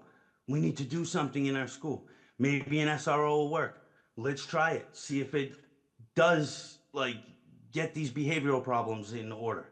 Or when you talk about open space, I go to open space meetings and I hear people talk about open space, and it's like the next meeting I go to, they're talking about taking away that open space and more density. And it's just all sediments of national political talking points, not like what does Greenfield need? And like Mark said, like there's the list of facts that Mark just put out. Like, why aren't we looking at that to what we need instead of the national sentiment of what's going on to what Greenfield needs? I think we need to like hone it in and think about what Greenfield needs and take this divide out of it. Like, I'm not conservative, I'm not liberal, I'm just like factual, and Greenfield needs some stuff, and it's not a national sentiment that we need to be controlling it. It needs to be factual and data driven from Greenfield. And you say FERCog has all this great data. I look at FERCog studies, and they're going off of studies that have our newly developed skate park as an open space to develop housing. So I tend to go back and test these studies even more, because when you have studies that are presenting false data and then you're going and making decisions about housing on that data, then how can you be making an accurate decision when the data you're basing it off of is false? We're never going to change that into housing. It's a skate park that we just spent like a bunch of money on. Ryan, So, we just I don't- reached our I 3 just think- minutes. Have you got a thought to wrap All it right. up? That's about it. I just wanted to rant because I was thinking I had something written for ADUs, but thanks for hearing me. Great, thank you. It just Wendy doesn't Good- make sense to me. Wendy Goodman? Hi, Wendy Goodman, Green River Road in Greenfield. I just wanted to thank you all. I really appreciated the tone of this meeting.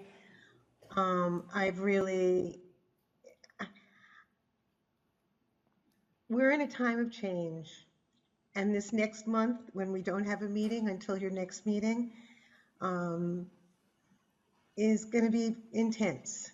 And I just really appreciate that this meeting's tone has been even and respectful. And I would ask all of us in our community to maintain respect for each other and to treat each other with respect even when we disagree, which is what I saw tonight. Quickly, I just want to say one thing about the idea of an SRO.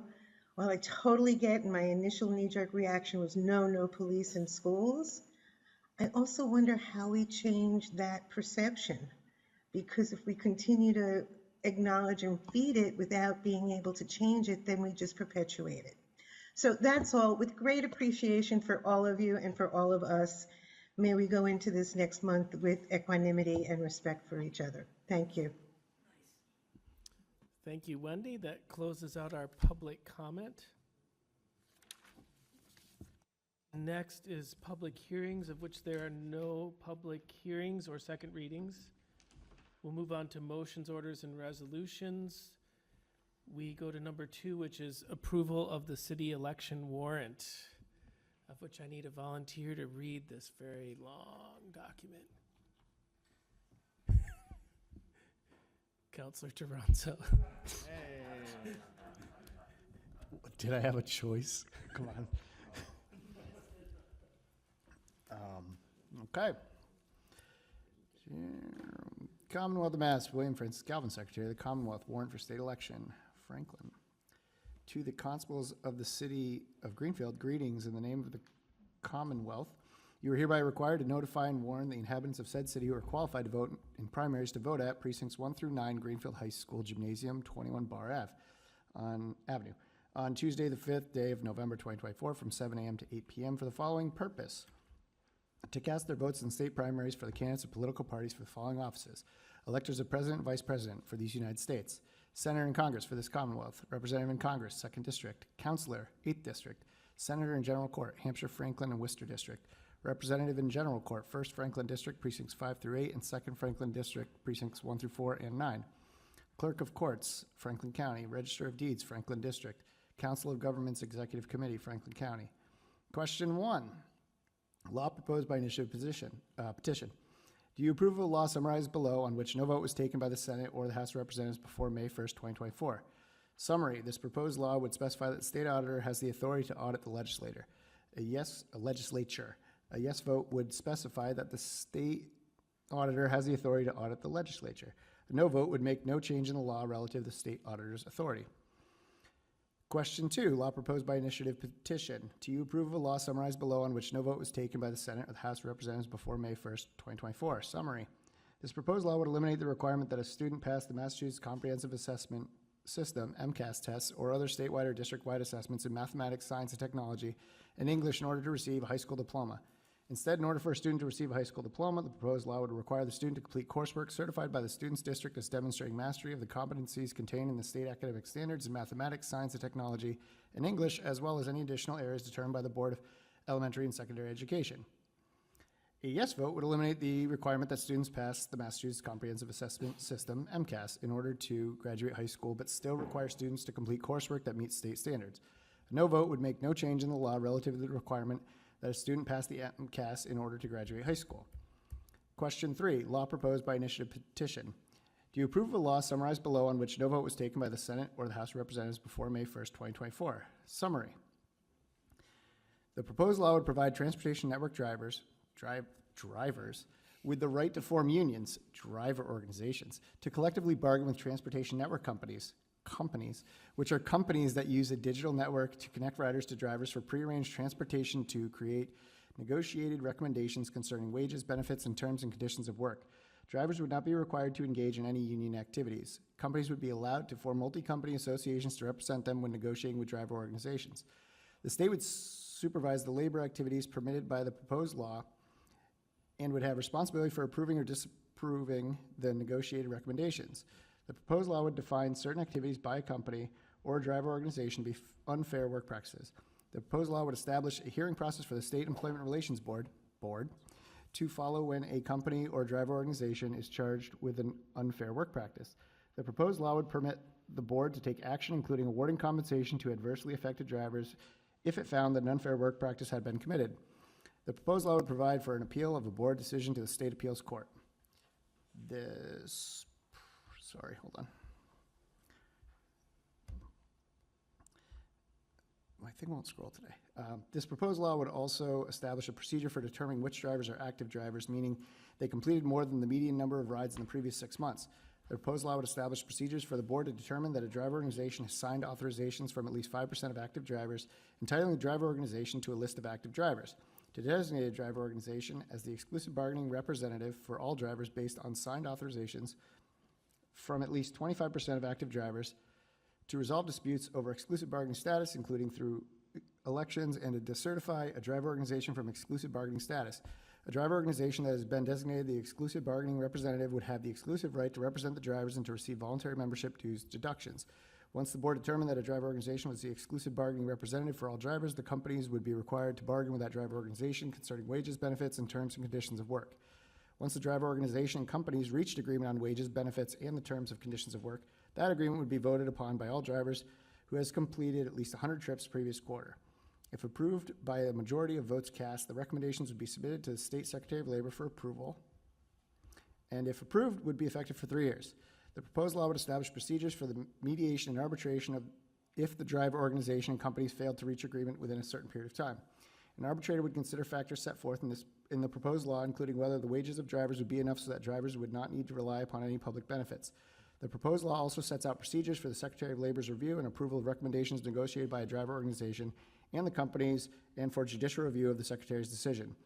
The proposed law states that neither its provisions, an agreement, nor a determination by the Secretary would be able to lessen labor standards established by other laws.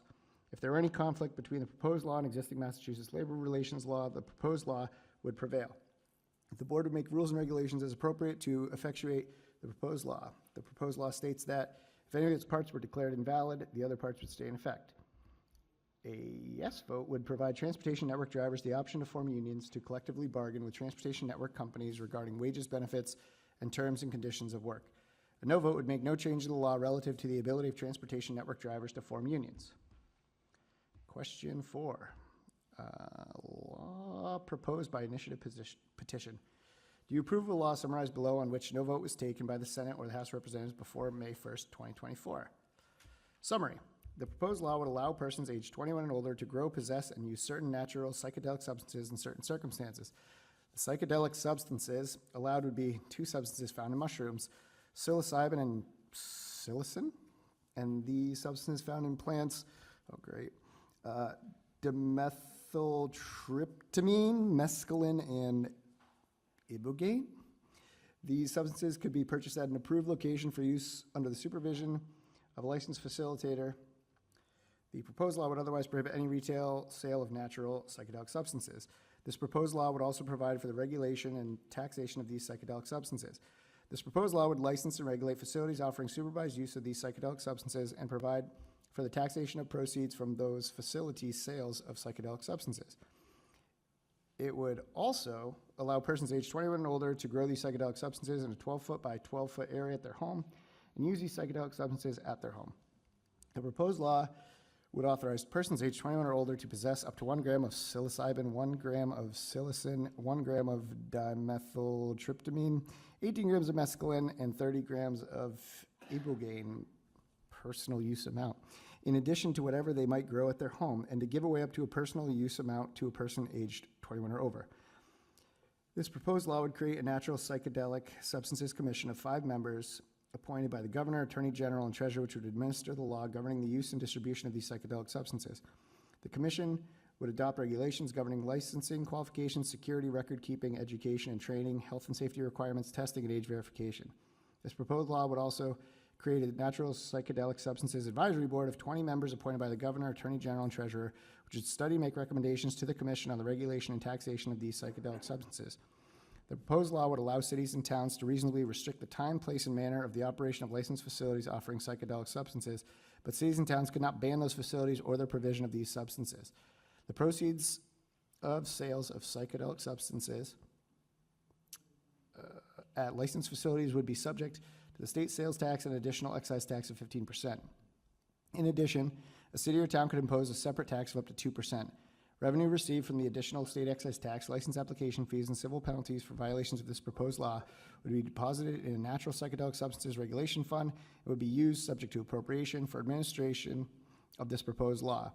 Using the psychedelic substances as permitted by this proposed law could not be a basis to deny a person medical care or public assistance, impose discipline by a professional licensing board, or enter adverse orders in child custody cases absent clear and convincing evidence that the activities create an unreasonable danger to the safety of a minor child.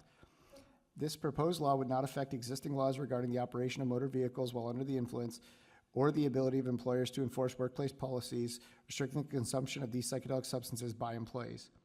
This proposed law would allow property owners to prohibit the use, display, growing, processing, or sale of these psychedelic substances on their premises. State and local governments could continue to restrict the possession and use of these psychedelic substances in public buildings or at schools. This proposed law would take effect on December 15, 2024. A yes vote would allow persons over age 21 to use certain natural psychedelic substances under licensed supervision and to grow and possess limited quantities of those substances in their home, and would create a commission to regulate those substances. A no vote would make no change in law regarding natural psychedelic substances.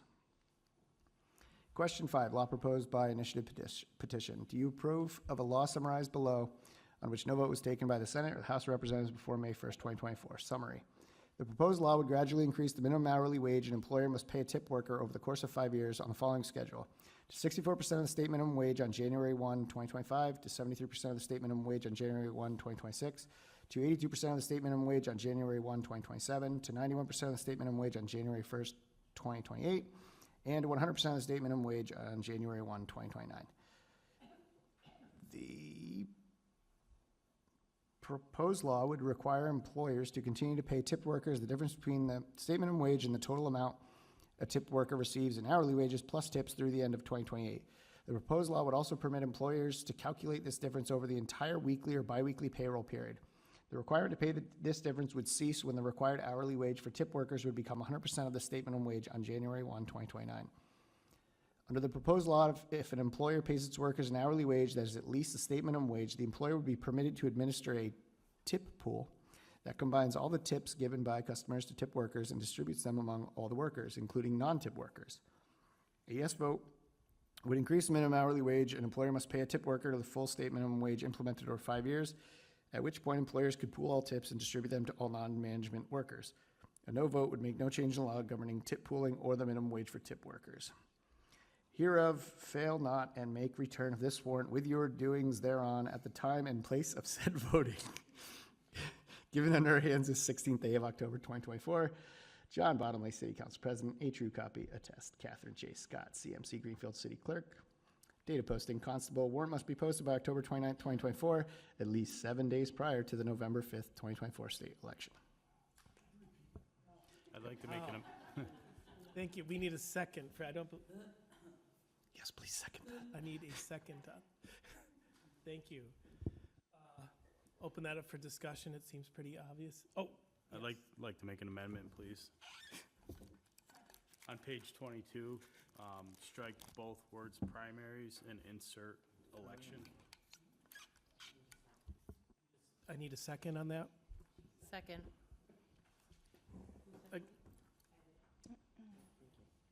Again, seems pretty self-explanatory. Any discussion? We will do a roll call vote. We will do a roll call vote for the amendment. For the amendment, we will do a roll call vote. Currently, Councilor Min. No, I guess we do not need roll call. Scott. Because Counselor Minhas appears to have left online. So all those in favor of the amendment, please say aye.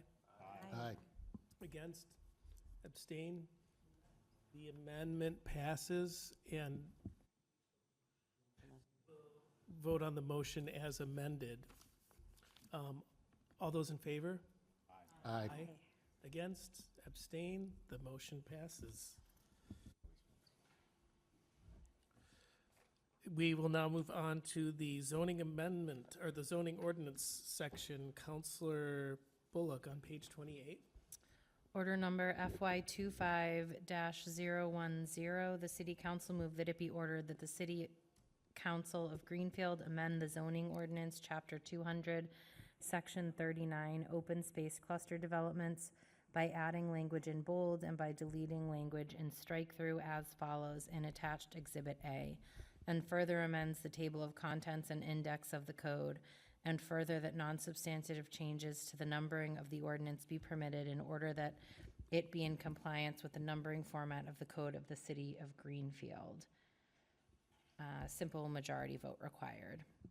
This passed. Oops, I need a second first. Oh, sorry. Second.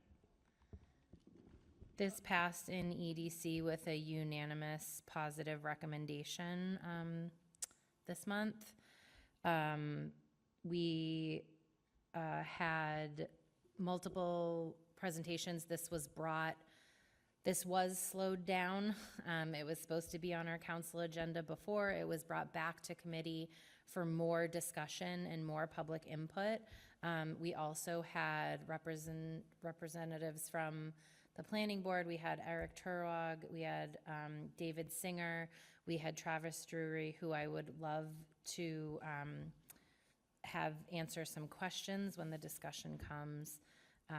But basically this amendment is this is an amendment to a current zoning law that we already have in place. If we don't amend this in the way that it is outlined, all that happens is there's no incentive there for conserving open space and building in a smaller cluster on that 5-acre parcel. So this allows for more of that open space to go into conservation. Yeah, I have a lot of things to say on this, but I'll say it during discussion, and we can open. Thank you for that report, and I'll open this up for discussion. Councilor Healy. Yeah, so this was talked about quite a bit. And I'd like to just clear up a couple things that I've heard stated by the public tonight and that were concerns. There's nothing in this change in zoning that says we're required to build low-income housing, affordable housing. It's not dealing with the type of housing we're building in Greenfield.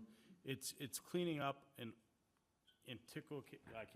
old, it's too late for that word. It's an old zoning ordinance that needs to be revised to kind of match the new standard of what people are doing in other communities.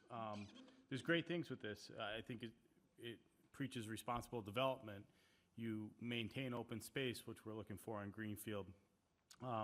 And there's bonuses to give developers incentives to do the right thing when they're building these homes. So there's nothing in here as a developer that I find threatening to the city of Greenfield. I think it's a really good thing, and I'm going to kind of leave it at that for other counselors to discuss, but I totally support this. Counselor Bullock? Okay. I also want to address a few things.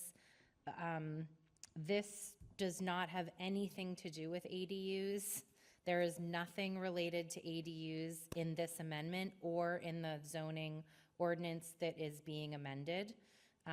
So, you know, I got a lot of emails about the zoning ordinances that were being discussed tonight. That's not what we're discussing. I've heard this reiterated multiple times that, you know, our population hasn't increased in 50 years, and so why do we need more houses? Well, it's not a feeling. There's been many studies, and there's groups of people that meet monthly, if not more, that have come out and said we need at least 3,000 units built in Greenfield to house the people that want to live here.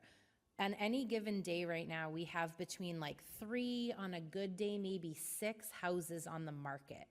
And so if anyone wanted to move to Greenfield, I wanted to move actually from my house to a different house. And I could not find a house. We searched for a year and a half, and there was not houses on the market that could take. The reason that we need more housing is because we have an aging population. And so we have an aging population, we have deteriorating stock, we have houses that are, you know, we have houses that are in poor condition that need to be rehabilitated. We have rising housing prices, right? Someone brought up that we have $320,000, I think was the median housing price in Greenfield. Well, we also have a really high rate of poverty in Greenfield. And so like, I think it's like the average person in Greenfield makes like $54,000 a year. So that's like $4,000 a month before taxes, right? So if you're paying a mortgage on $300,000 that you don't have a down payment for because you're basically living below the poverty line, if you're a family of 4 living on $50,000 a year, you can't afford an $1,800 mortgage plus your taxes, plus your insurance.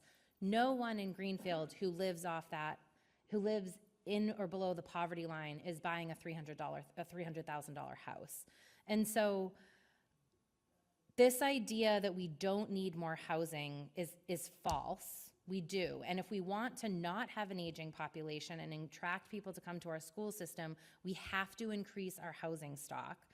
The way that this has been spun is really, it's jeopardizing our city being able to improve conditions for the people that already live here and attract the people that we need to come and live here, especially if we're going to get the Northern Tier rail service, right? We want more homes. We have people that want to live in our neighborhoods, but they can't.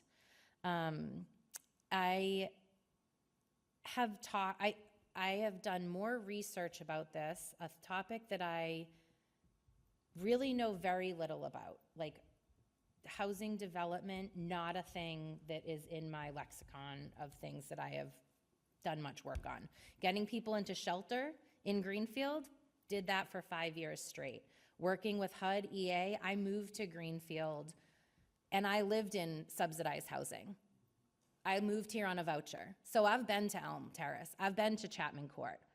I lived in, the first time my daughter had a bedroom was in subsidized housing in Greenfield. And so I've been there. I don't need to go there. I still go there because I have friends that live there, but I've lived it.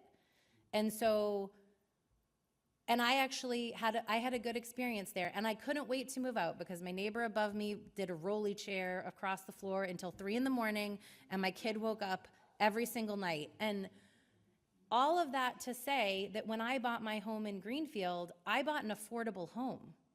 I bought my home for $104,000. You can't buy a home in Greenfield for $104,000 anymore. And so the things that some of our representatives were talking about tonight is what we need to do. We need to mix funds, private, government funds together to build housing. This type of cluster development allows for developers, for the city, for municipalities, for us to earmark state funds to say, rather than taking a 20-acre lot and splitting it into 4 places, 4 individual houses, where you're gonna have 4 houses, a driveway, maybe a garage, a mowed lawn, we are gonna say, okay, now you can actually have 7 houses on that lot. And they're all gonna be over here, and the rest of that space that would have been driveways, in and out, garages, whatever, will be put into conservation to protect open space in Greenfield. I walked around and talked to my neighbors and talked to folks. I walked around with the cluster development sheets that Eric Turog gave us last month at our EDC meeting, to the point that they were like ripping, because I was talking to people and taking them out of my purse so often to show what it would actually look like. So I've done my homework on this one. I'll admit I came in and I was pretty impassionate about it. And clearly I've turned a corner here. So I am 100% in support of this. We have not been able to pass a zoning amendment that would support building housing in Greenfield in a decade. And I am hopeful tonight that we will be able to do that. Councilor Golub?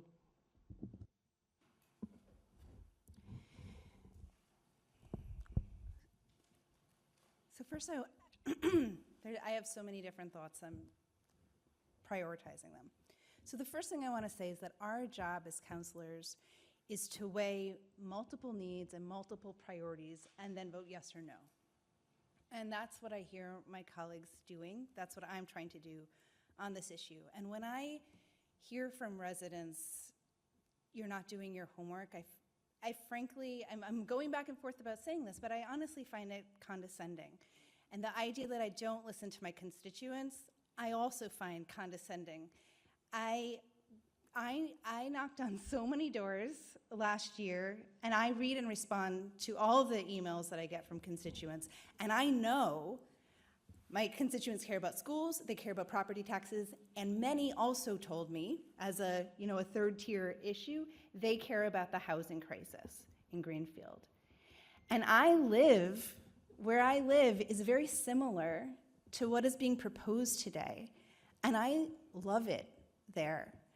We should be proud of the history of the Poor Farmhouse in Greenfield. It is basically a cluster development. There's 12 units. They're all together in one house. It could be a McMansion, or it could be 12 units with shared land collectively where we get to share space together. And so when I hear you should prioritize special permits so that the neighbors can choose, so that the abutting homeowners can choose who the neighbors are and prioritize that. I hear the request to prioritize that. And instead, I'm going to choose to prioritize, having done my homework, affordable housing, efficient use of land, true open space, because yards are not open space, the ability for elderly people to age in place, the possibility for families to be close together, the ability for young families like myself and my son, when we moved here and he was 4, I'm one of the only tenants on this council, and I saved money for many, many years hoping to buy, and I still do hope to buy, and I do want there to be support for homeowners. I didn't know how much the price of housing was going to increase in the last 4 years. And so we have a responsibility to increase the housing stock. It's basic economics, supply and demand. If the supply is as low as it is right now, it'll continue to be difficult for families like my own to buy, and the price of rents will continue to go up. And like our representative said, we will need to rely on rising property taxes to fund our schools and to fund all of our services. I could keep going on, but I have done my homework, and I have listened to my constituents, and I am choosing what I'm going to continue to prioritize, which is all of those things that I just listed. Thank you. Counselor Toronzo and then Wondolowski. I didn't think I was going to say anything about this, but I'll try to be very brief. I hear the arguments about our population hasn't changed in quantity. What has changed is the structure. So I grew up in a rural residential neighborhood that was built in the 70s, brand new back then. It's a circle. And everybody at the time, when they were there, they started moving in, they were young families, they were new families, they had lots of kids. I'm the youngest of four. My older siblings all had other kids to play with because you had numbers of people in, let's just say there's, 30 houses on that. But you had 3, 4, 5, 6 people living in that. That's counting towards population. Now you fast forward 50 years, most of those houses have 1 or 2 people living in them. So the population hasn't changed, but the density of it there has. Where are those people going? So let's just say, to use this as microcosm, that street used to have 120 people if we average 4 per house, and there's 30 houses. Well, now there's only 60 people. Let's just cut it in half, right? Now we have 60 people. Where'd the other 60 people go? They're not there, so they got to go somewhere. Some of them are on the street. Some of them are trying to double up, as we've seen and heard in other places. Just because the number of population hasn't changed doesn't mean the structure of the population hasn't changed. The street I live on now is dead-end street, also rural, but we're a lot closer together. The plots are much smaller. They're more like, more of a semi-residential area that's closer to town. And again, the people that are still living there have lived there for 50 years. And there's one, if both parents are still alive or have been widowed, so there's 1 or 2 people living in all these houses because all their kids grew up and moved on. I'm one of, I think, 2 families on my street that has children that are in school. Maybe there's like 4. But it's the shift in how we live in our homes, and also population is older than it used to be. People are living longer, they're working longer, they're staying engaged. They're not everybody's, buying a Florida retirement area because they don't have the money to do that. So they're not all, snowbirds that are coming back and living with their kids or something for, 3 months out of the year. It's just, it's a different structure. And if all of those, to mean what all those people used to live in an area, even in Greenfield, having 18,000 people, those 18,000 people set up a lot differently than we are now. And I can't really understand what the fear is about having this when it's really getting, the arguments that we hear against it are again, for better use of open space. And this is doing that already. And I agree with my other counselors that this is actually a better use and a more responsible use of the space that we still have available to us. So I will 100% be voting yes on this. Counselor Wondolowski and then Gordon. Thank you. I think this is a smart update of a current law that we already have, so it brings us into current needs. I grew up in the suburbs. I grew up with sprawl. I watched Donut Lake disappear. I watched, yeah, that was the name of it. We used to skate on it, all of that. I watched places where we'd go and see horses in our neighborhood become sprawl. So we need these kinds of updates so that we can preserve the open space that we have and also make room for all kinds of different living situations, whether it's owner-occupied, multifamily, affordable housing. I also appreciate the disability that was added after we deliberated on this. So we have been thinking and looking at it. I was lucky to grow up in a ranch house. My dad was in a wheelchair, and He can't get into, when I moved to Greenfield, he couldn't get into our house. So lifting a heavy scooter is not fun, and I did it my entire growing up. And I'm watching a house being built right across the street from my house, and lots of stairs there.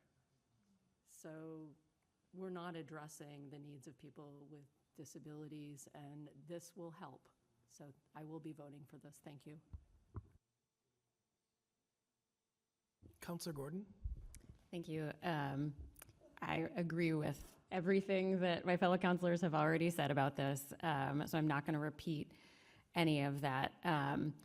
I just want to also point out that, the Greenfield Master Plan called for updating this ordinance, so that's another reason that we are doing this. The planning board worked on this for years with FERCog and was very excited to put this forward to us.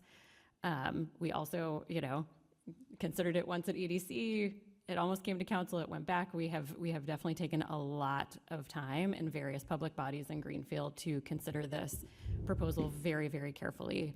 I also want to remind folks or let folks know that the primary purpose of this from the perspective of the planning board and FERCog is actually watershed protection and environmental protection, which again is so important when we think about climate resilience and the ways that climate change is affecting our community and other communities.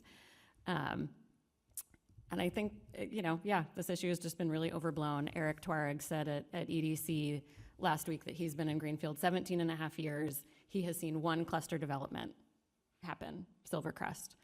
That took, I think, at least 10 years to build. Unfortunately, this proposal, if adopted, is not going to automatically result in development. I wish it did. That would be great. That's not actually what we're talking about. What we're talking about is just making it a little bit easier, a little bit better, a little bit more incentivized for developers to hopefully come here, and not huge, BlackRock developers, but like the kinds of developers in Massachusetts, including some local ones, that are actually maybe going to be a little more willing to come to Greenfield and help us build a little more housing to meet our needs. We just, we need to get them here. If this makes it a little easier, it's a great thing. It's a small tweak around the margins. We need a bunch of other ones, which I know are going to be, the subject of future discussion. But I just think that there's only upsides to approving this, which is why I'm definitely going to be voting yes. And I also just want to note that, people come and tend to share statistics, and they can sound scary. The owner occupancy rate in Greenfield, according to the U.S. Census Bureau, and for the latest data, is 55%. It's very much on par with other communities around us. Athol has like 70%, so they're an outlier. But most communities, comparable communities in the valley and beyond, have a very similar rate. So I just encourage folks when you hear someone come in public comment or write a letter in the paper or whatever with statistics that sound bad about Greenfield, just check them against reliable data, because they're not always accurate. And I personally think that Greenfield definitely has challenges, but we also have a lot of great things going for us, and we are in a position where we can just keep getting stronger and better and healthier as a community. And I'm looking forward to working with all of you to do that. Counselor Bullock, I do have a question. On page 39, it shows that EDC voted on an amendment. Yes. So we would need to vote on that amendment also? Okay. It looks like. Believe, where I wrote that amendment is on the notes from the meeting. Oh, it's in here. Okay. Let me get there. Hold on one second. Yeah, page 39 and 40. Yeah, I proposed that amendment in EDC, so I can propose it again here if that's needed. Yep. I think that's needed. Is that what we need to do? Great. So I propose that we amend the proposal to add the language. This is in the table of density bonuses. And this is what Councilor Wondolowski was referring to in terms of incentivizing accessibility. That was not in the original proposal, and I wanted to add it. So we would be adding the language, OSCD dwelling units designed according to principles of universal design, such that they're safe and accessible to people living with physical disabilities, including seniors. So that would be added in the column on design feature. And then the bonus offered for that would be a 10% bonus if 20% or more of the units meet this standard. And again, the purpose of this amendment is just incentivizing accessibility, which we all know we desperately need more accessible housing here. I'll I just need second that a amendment. second. Oh, good. Got the second. Excellent. Discussion on that specific amendment. It looks like we're good to vote. All in favor of that amendment, say aye. Aye. Against? Abstain? The amendment passes. So we're still back to discussing the motion as amended, if anyone else wants to comment on that. I had two other things. One is that when we were talking about what Counselor Gordon just spoke about with statistics, the context always matters with statistics. So, right, of the 50, however, % of owner-occupied homes in Greenfield, more than half of those are owned outright, right? Which is really telling about our aging population. That means that more than 36%, I think it was, of people who own homes in Greenfield and occupy them own those homes outright. So they've lived there 20 or 30 years to pay off a mortgage.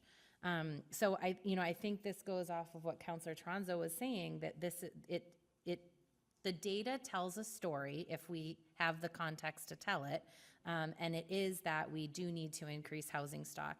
The last point I want to make that I think is important for the public record is that I would ask Travis Drury to come up, and he spoke to wetlands protection and the Greenfield Wetlands Ordinance in our meeting, and I think it was very compelling. So if you could just give us like the quick and dirty of why it matters for the Conservation Committee. Thank you for being here. Yeah, thank you. So I was at the EDC. I'll just note a correction in your agenda. It said that I'm the vice chair of the Conservation Commission, and I'm not currently the chair or the vice chair, but I'm former chair, so I think that made me third in command when the other two couldn't be here. So anyway, thanks for having me. I did speak at the EDC, and we spoke about this at our last Conservation Commission meeting too. And a couple points. One is that I know one of the changes in the amendment is allowing wetlands to be counted towards the density bonus. And I pointed this out at the EDC, and just to point it out again, that the Wetlands Protection Act and the Greenfield Wetlands Ordinance would still fully apply to any development that would be going on in these cluster development situations. So anything, within 100-foot buffer of wetlands, anything within 200 feet of stream. And our ordinance actually includes intermittent streams in that, so that covers a lot more than usual.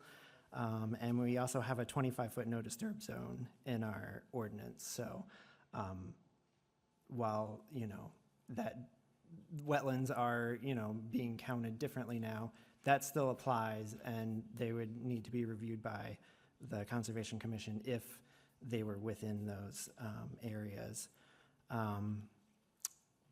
One other thing is that the Conservation Commission actually did have someone come to a meeting about a year ago who owned a property that he wanted to subdivide, but it had all of these wetlands and streams, and he was like, I can only build like 3 of the potential 15 properties, because he was just doing like a traditional subdivision.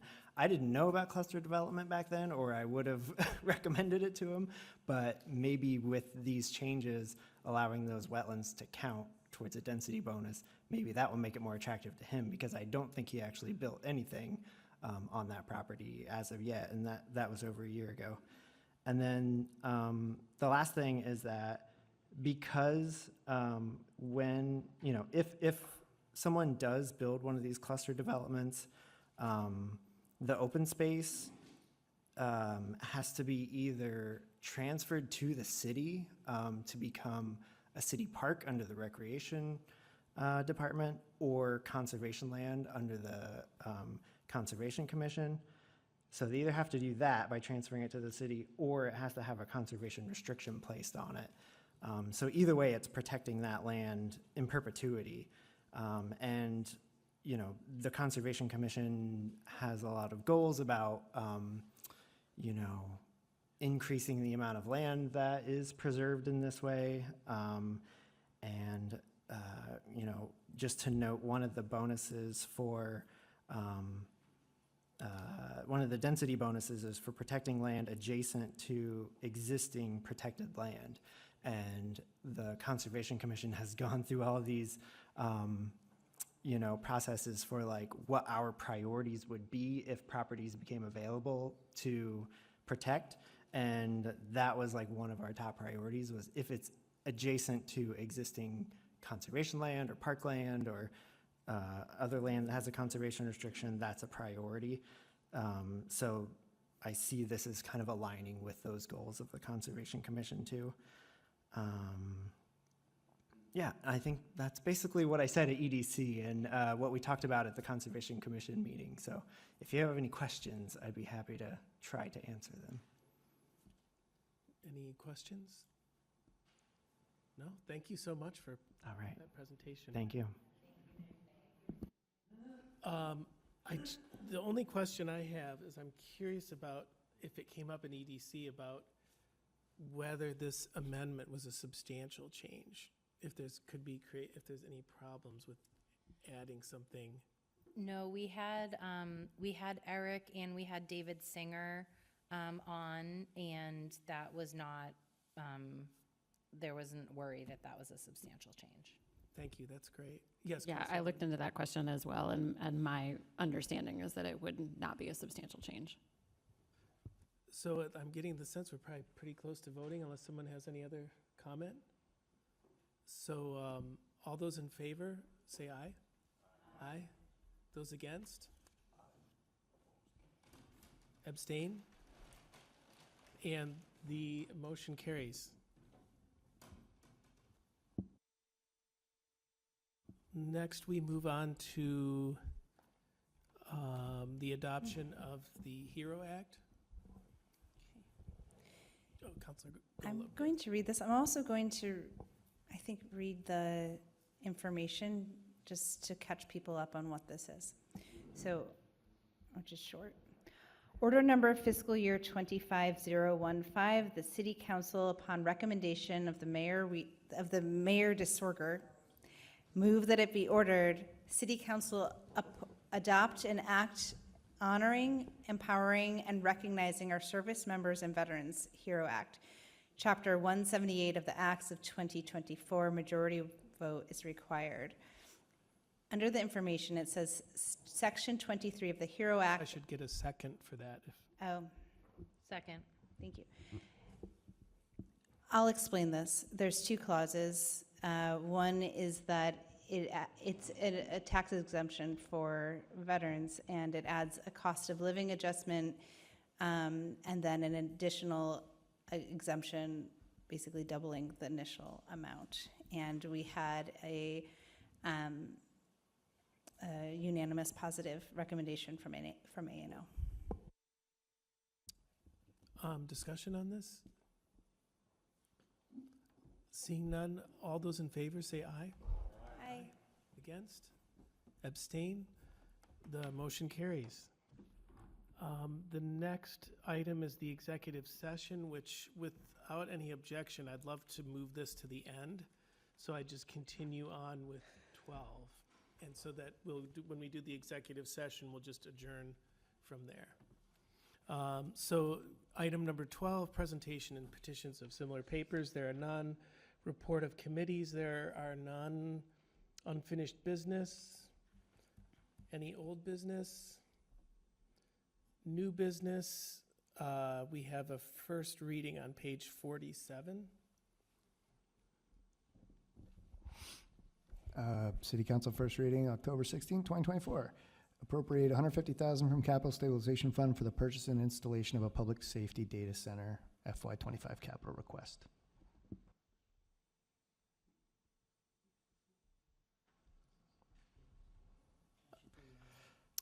And we need a reading on page 51 of the notice of zoning amendment proposals. Sorry, let me just get there. My computer wants to die. Notice of zoning amendment proposals, October 16th, 2024. The following zoning amendment proposals have been submitted to the Greenfield City Council for consideration.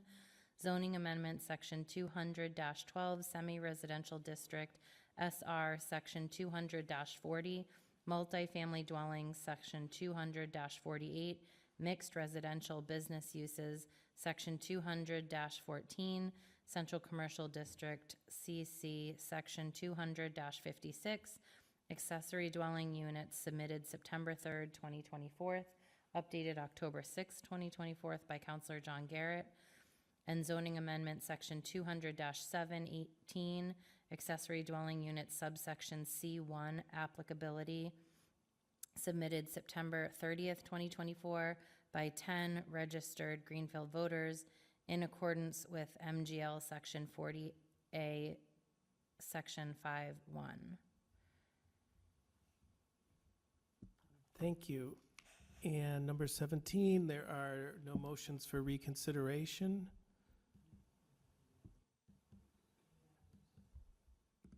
We'll move back to the executive session. The Greenfield City Council will enter into executive session for reason number 1, to discuss the reputation and character rather than professional competence of individuals, and to discuss complaints brought about against a public officer or individuals, specifically to discuss the complaint of Kelly Varner against the mayor and the mayor's response to the same. The public body will adjourn from the executive session. If I could have someone read the motion on page 46 to enter into executive session.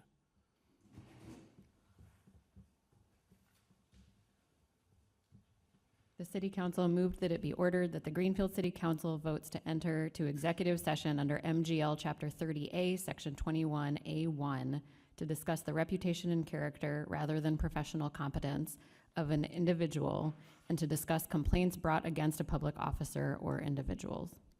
Majority vote required. And I need a second on that. And this is, of course, open for discussion before taking a vote to enter into executive session. I don't know if there's any comment on that. Councilor Toronzo? I'll be pretty frank, I don't see the point of this. I think it's moot at this point. It's an ex-employee who decided to leave. To me, we're just going in there to hear a she said, and I don't really think that that's what we're here for. I will respectfully decline entering executive session, even if that's the will of the rest of the council. Thank you. Any other comments? Yeah, I share the same concerns as Councilor Toronzo. I've been thinking about this all week, but I also respect the individual's right to be heard. And so I was going to vote no, but I changed my mind. I'm going to vote yes to executive session. Any other comments? Councilor Golub? Would this be, I'm just trying to understand, Kelly Varner is not here. Yes. Kelly Varner, yes, she turned down the invitation. So she declined the invitation. So she wouldn't be able to be heard because she's not here. So this would basically be us going into executive session with the mayor to talk about personnel issues, which are not necessarily under our I know there's a lot of concern right now, and I don't even know what would happen in the conversation because she couldn't be heard because she's not here. I think legally we are required to invite, and it's up But to she the was person invited. whether they want Yes. to come or not. Right, So and she didn't if you attend. turn it down, then they're turning down that opportunity. Right. Can I, point of information? Yes. Was this a formal grievance that was filed? Well, I don't, not to my knowledge, but I don't really have, I would think, Those things would I- be found out in executive session. because here's the problem. Okay. I'm just, the little bit I know about this, when we're talking about personnel, we're really restricted to what we can know at all. And I would think it would take the employee waiving all of those rights for us to even know the HR, regardless of what discussion we enter into with the mayor, but I'm not 100% sure on that. We're not usually purview to any HR. That stuff is, we do not have access to HR documents, period. Yes. Well, the mayor's the one who asked for the executive session. Mayor, are you still interested in talking to us about this?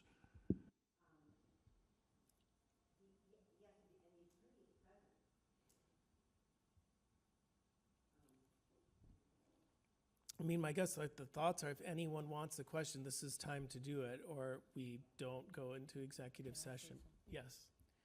So if you want more information, you go into executive session. If you don't want to go into executive session, you vote no, because you need a majority yes to go into executive session. So you vote yes or you vote no. Yes, Counselor Garrett. So just regarding council, hello. Is our council, not that same council as the lawyer council, paying for the time of the city council for the entire meeting up until this point? My understanding is that the city is paying for the. City is, okay. So with that, since we've already spent the money, I'm going to vote yes. So are we ready to vote on this? So we'll do a roll call vote. Executive sessions require a roll call vote to go in and go out. Counselor Golub, I'm passing. Counselor Gordon, Yes. Counselor Mastrototoro, Yes. Counselor Bullock, Yes. Counselor Perry, Yes. Counselor Wondolowski, Yes. Counselor Healy, Yes. Counselor Garrett, Yes.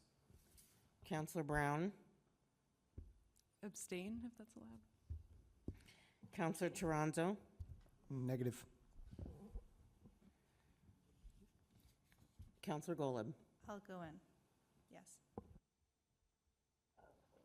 Does the president wish to vote? Yes and yes. The vote passes by majority. It is now 10:56 that the council is going into executive session.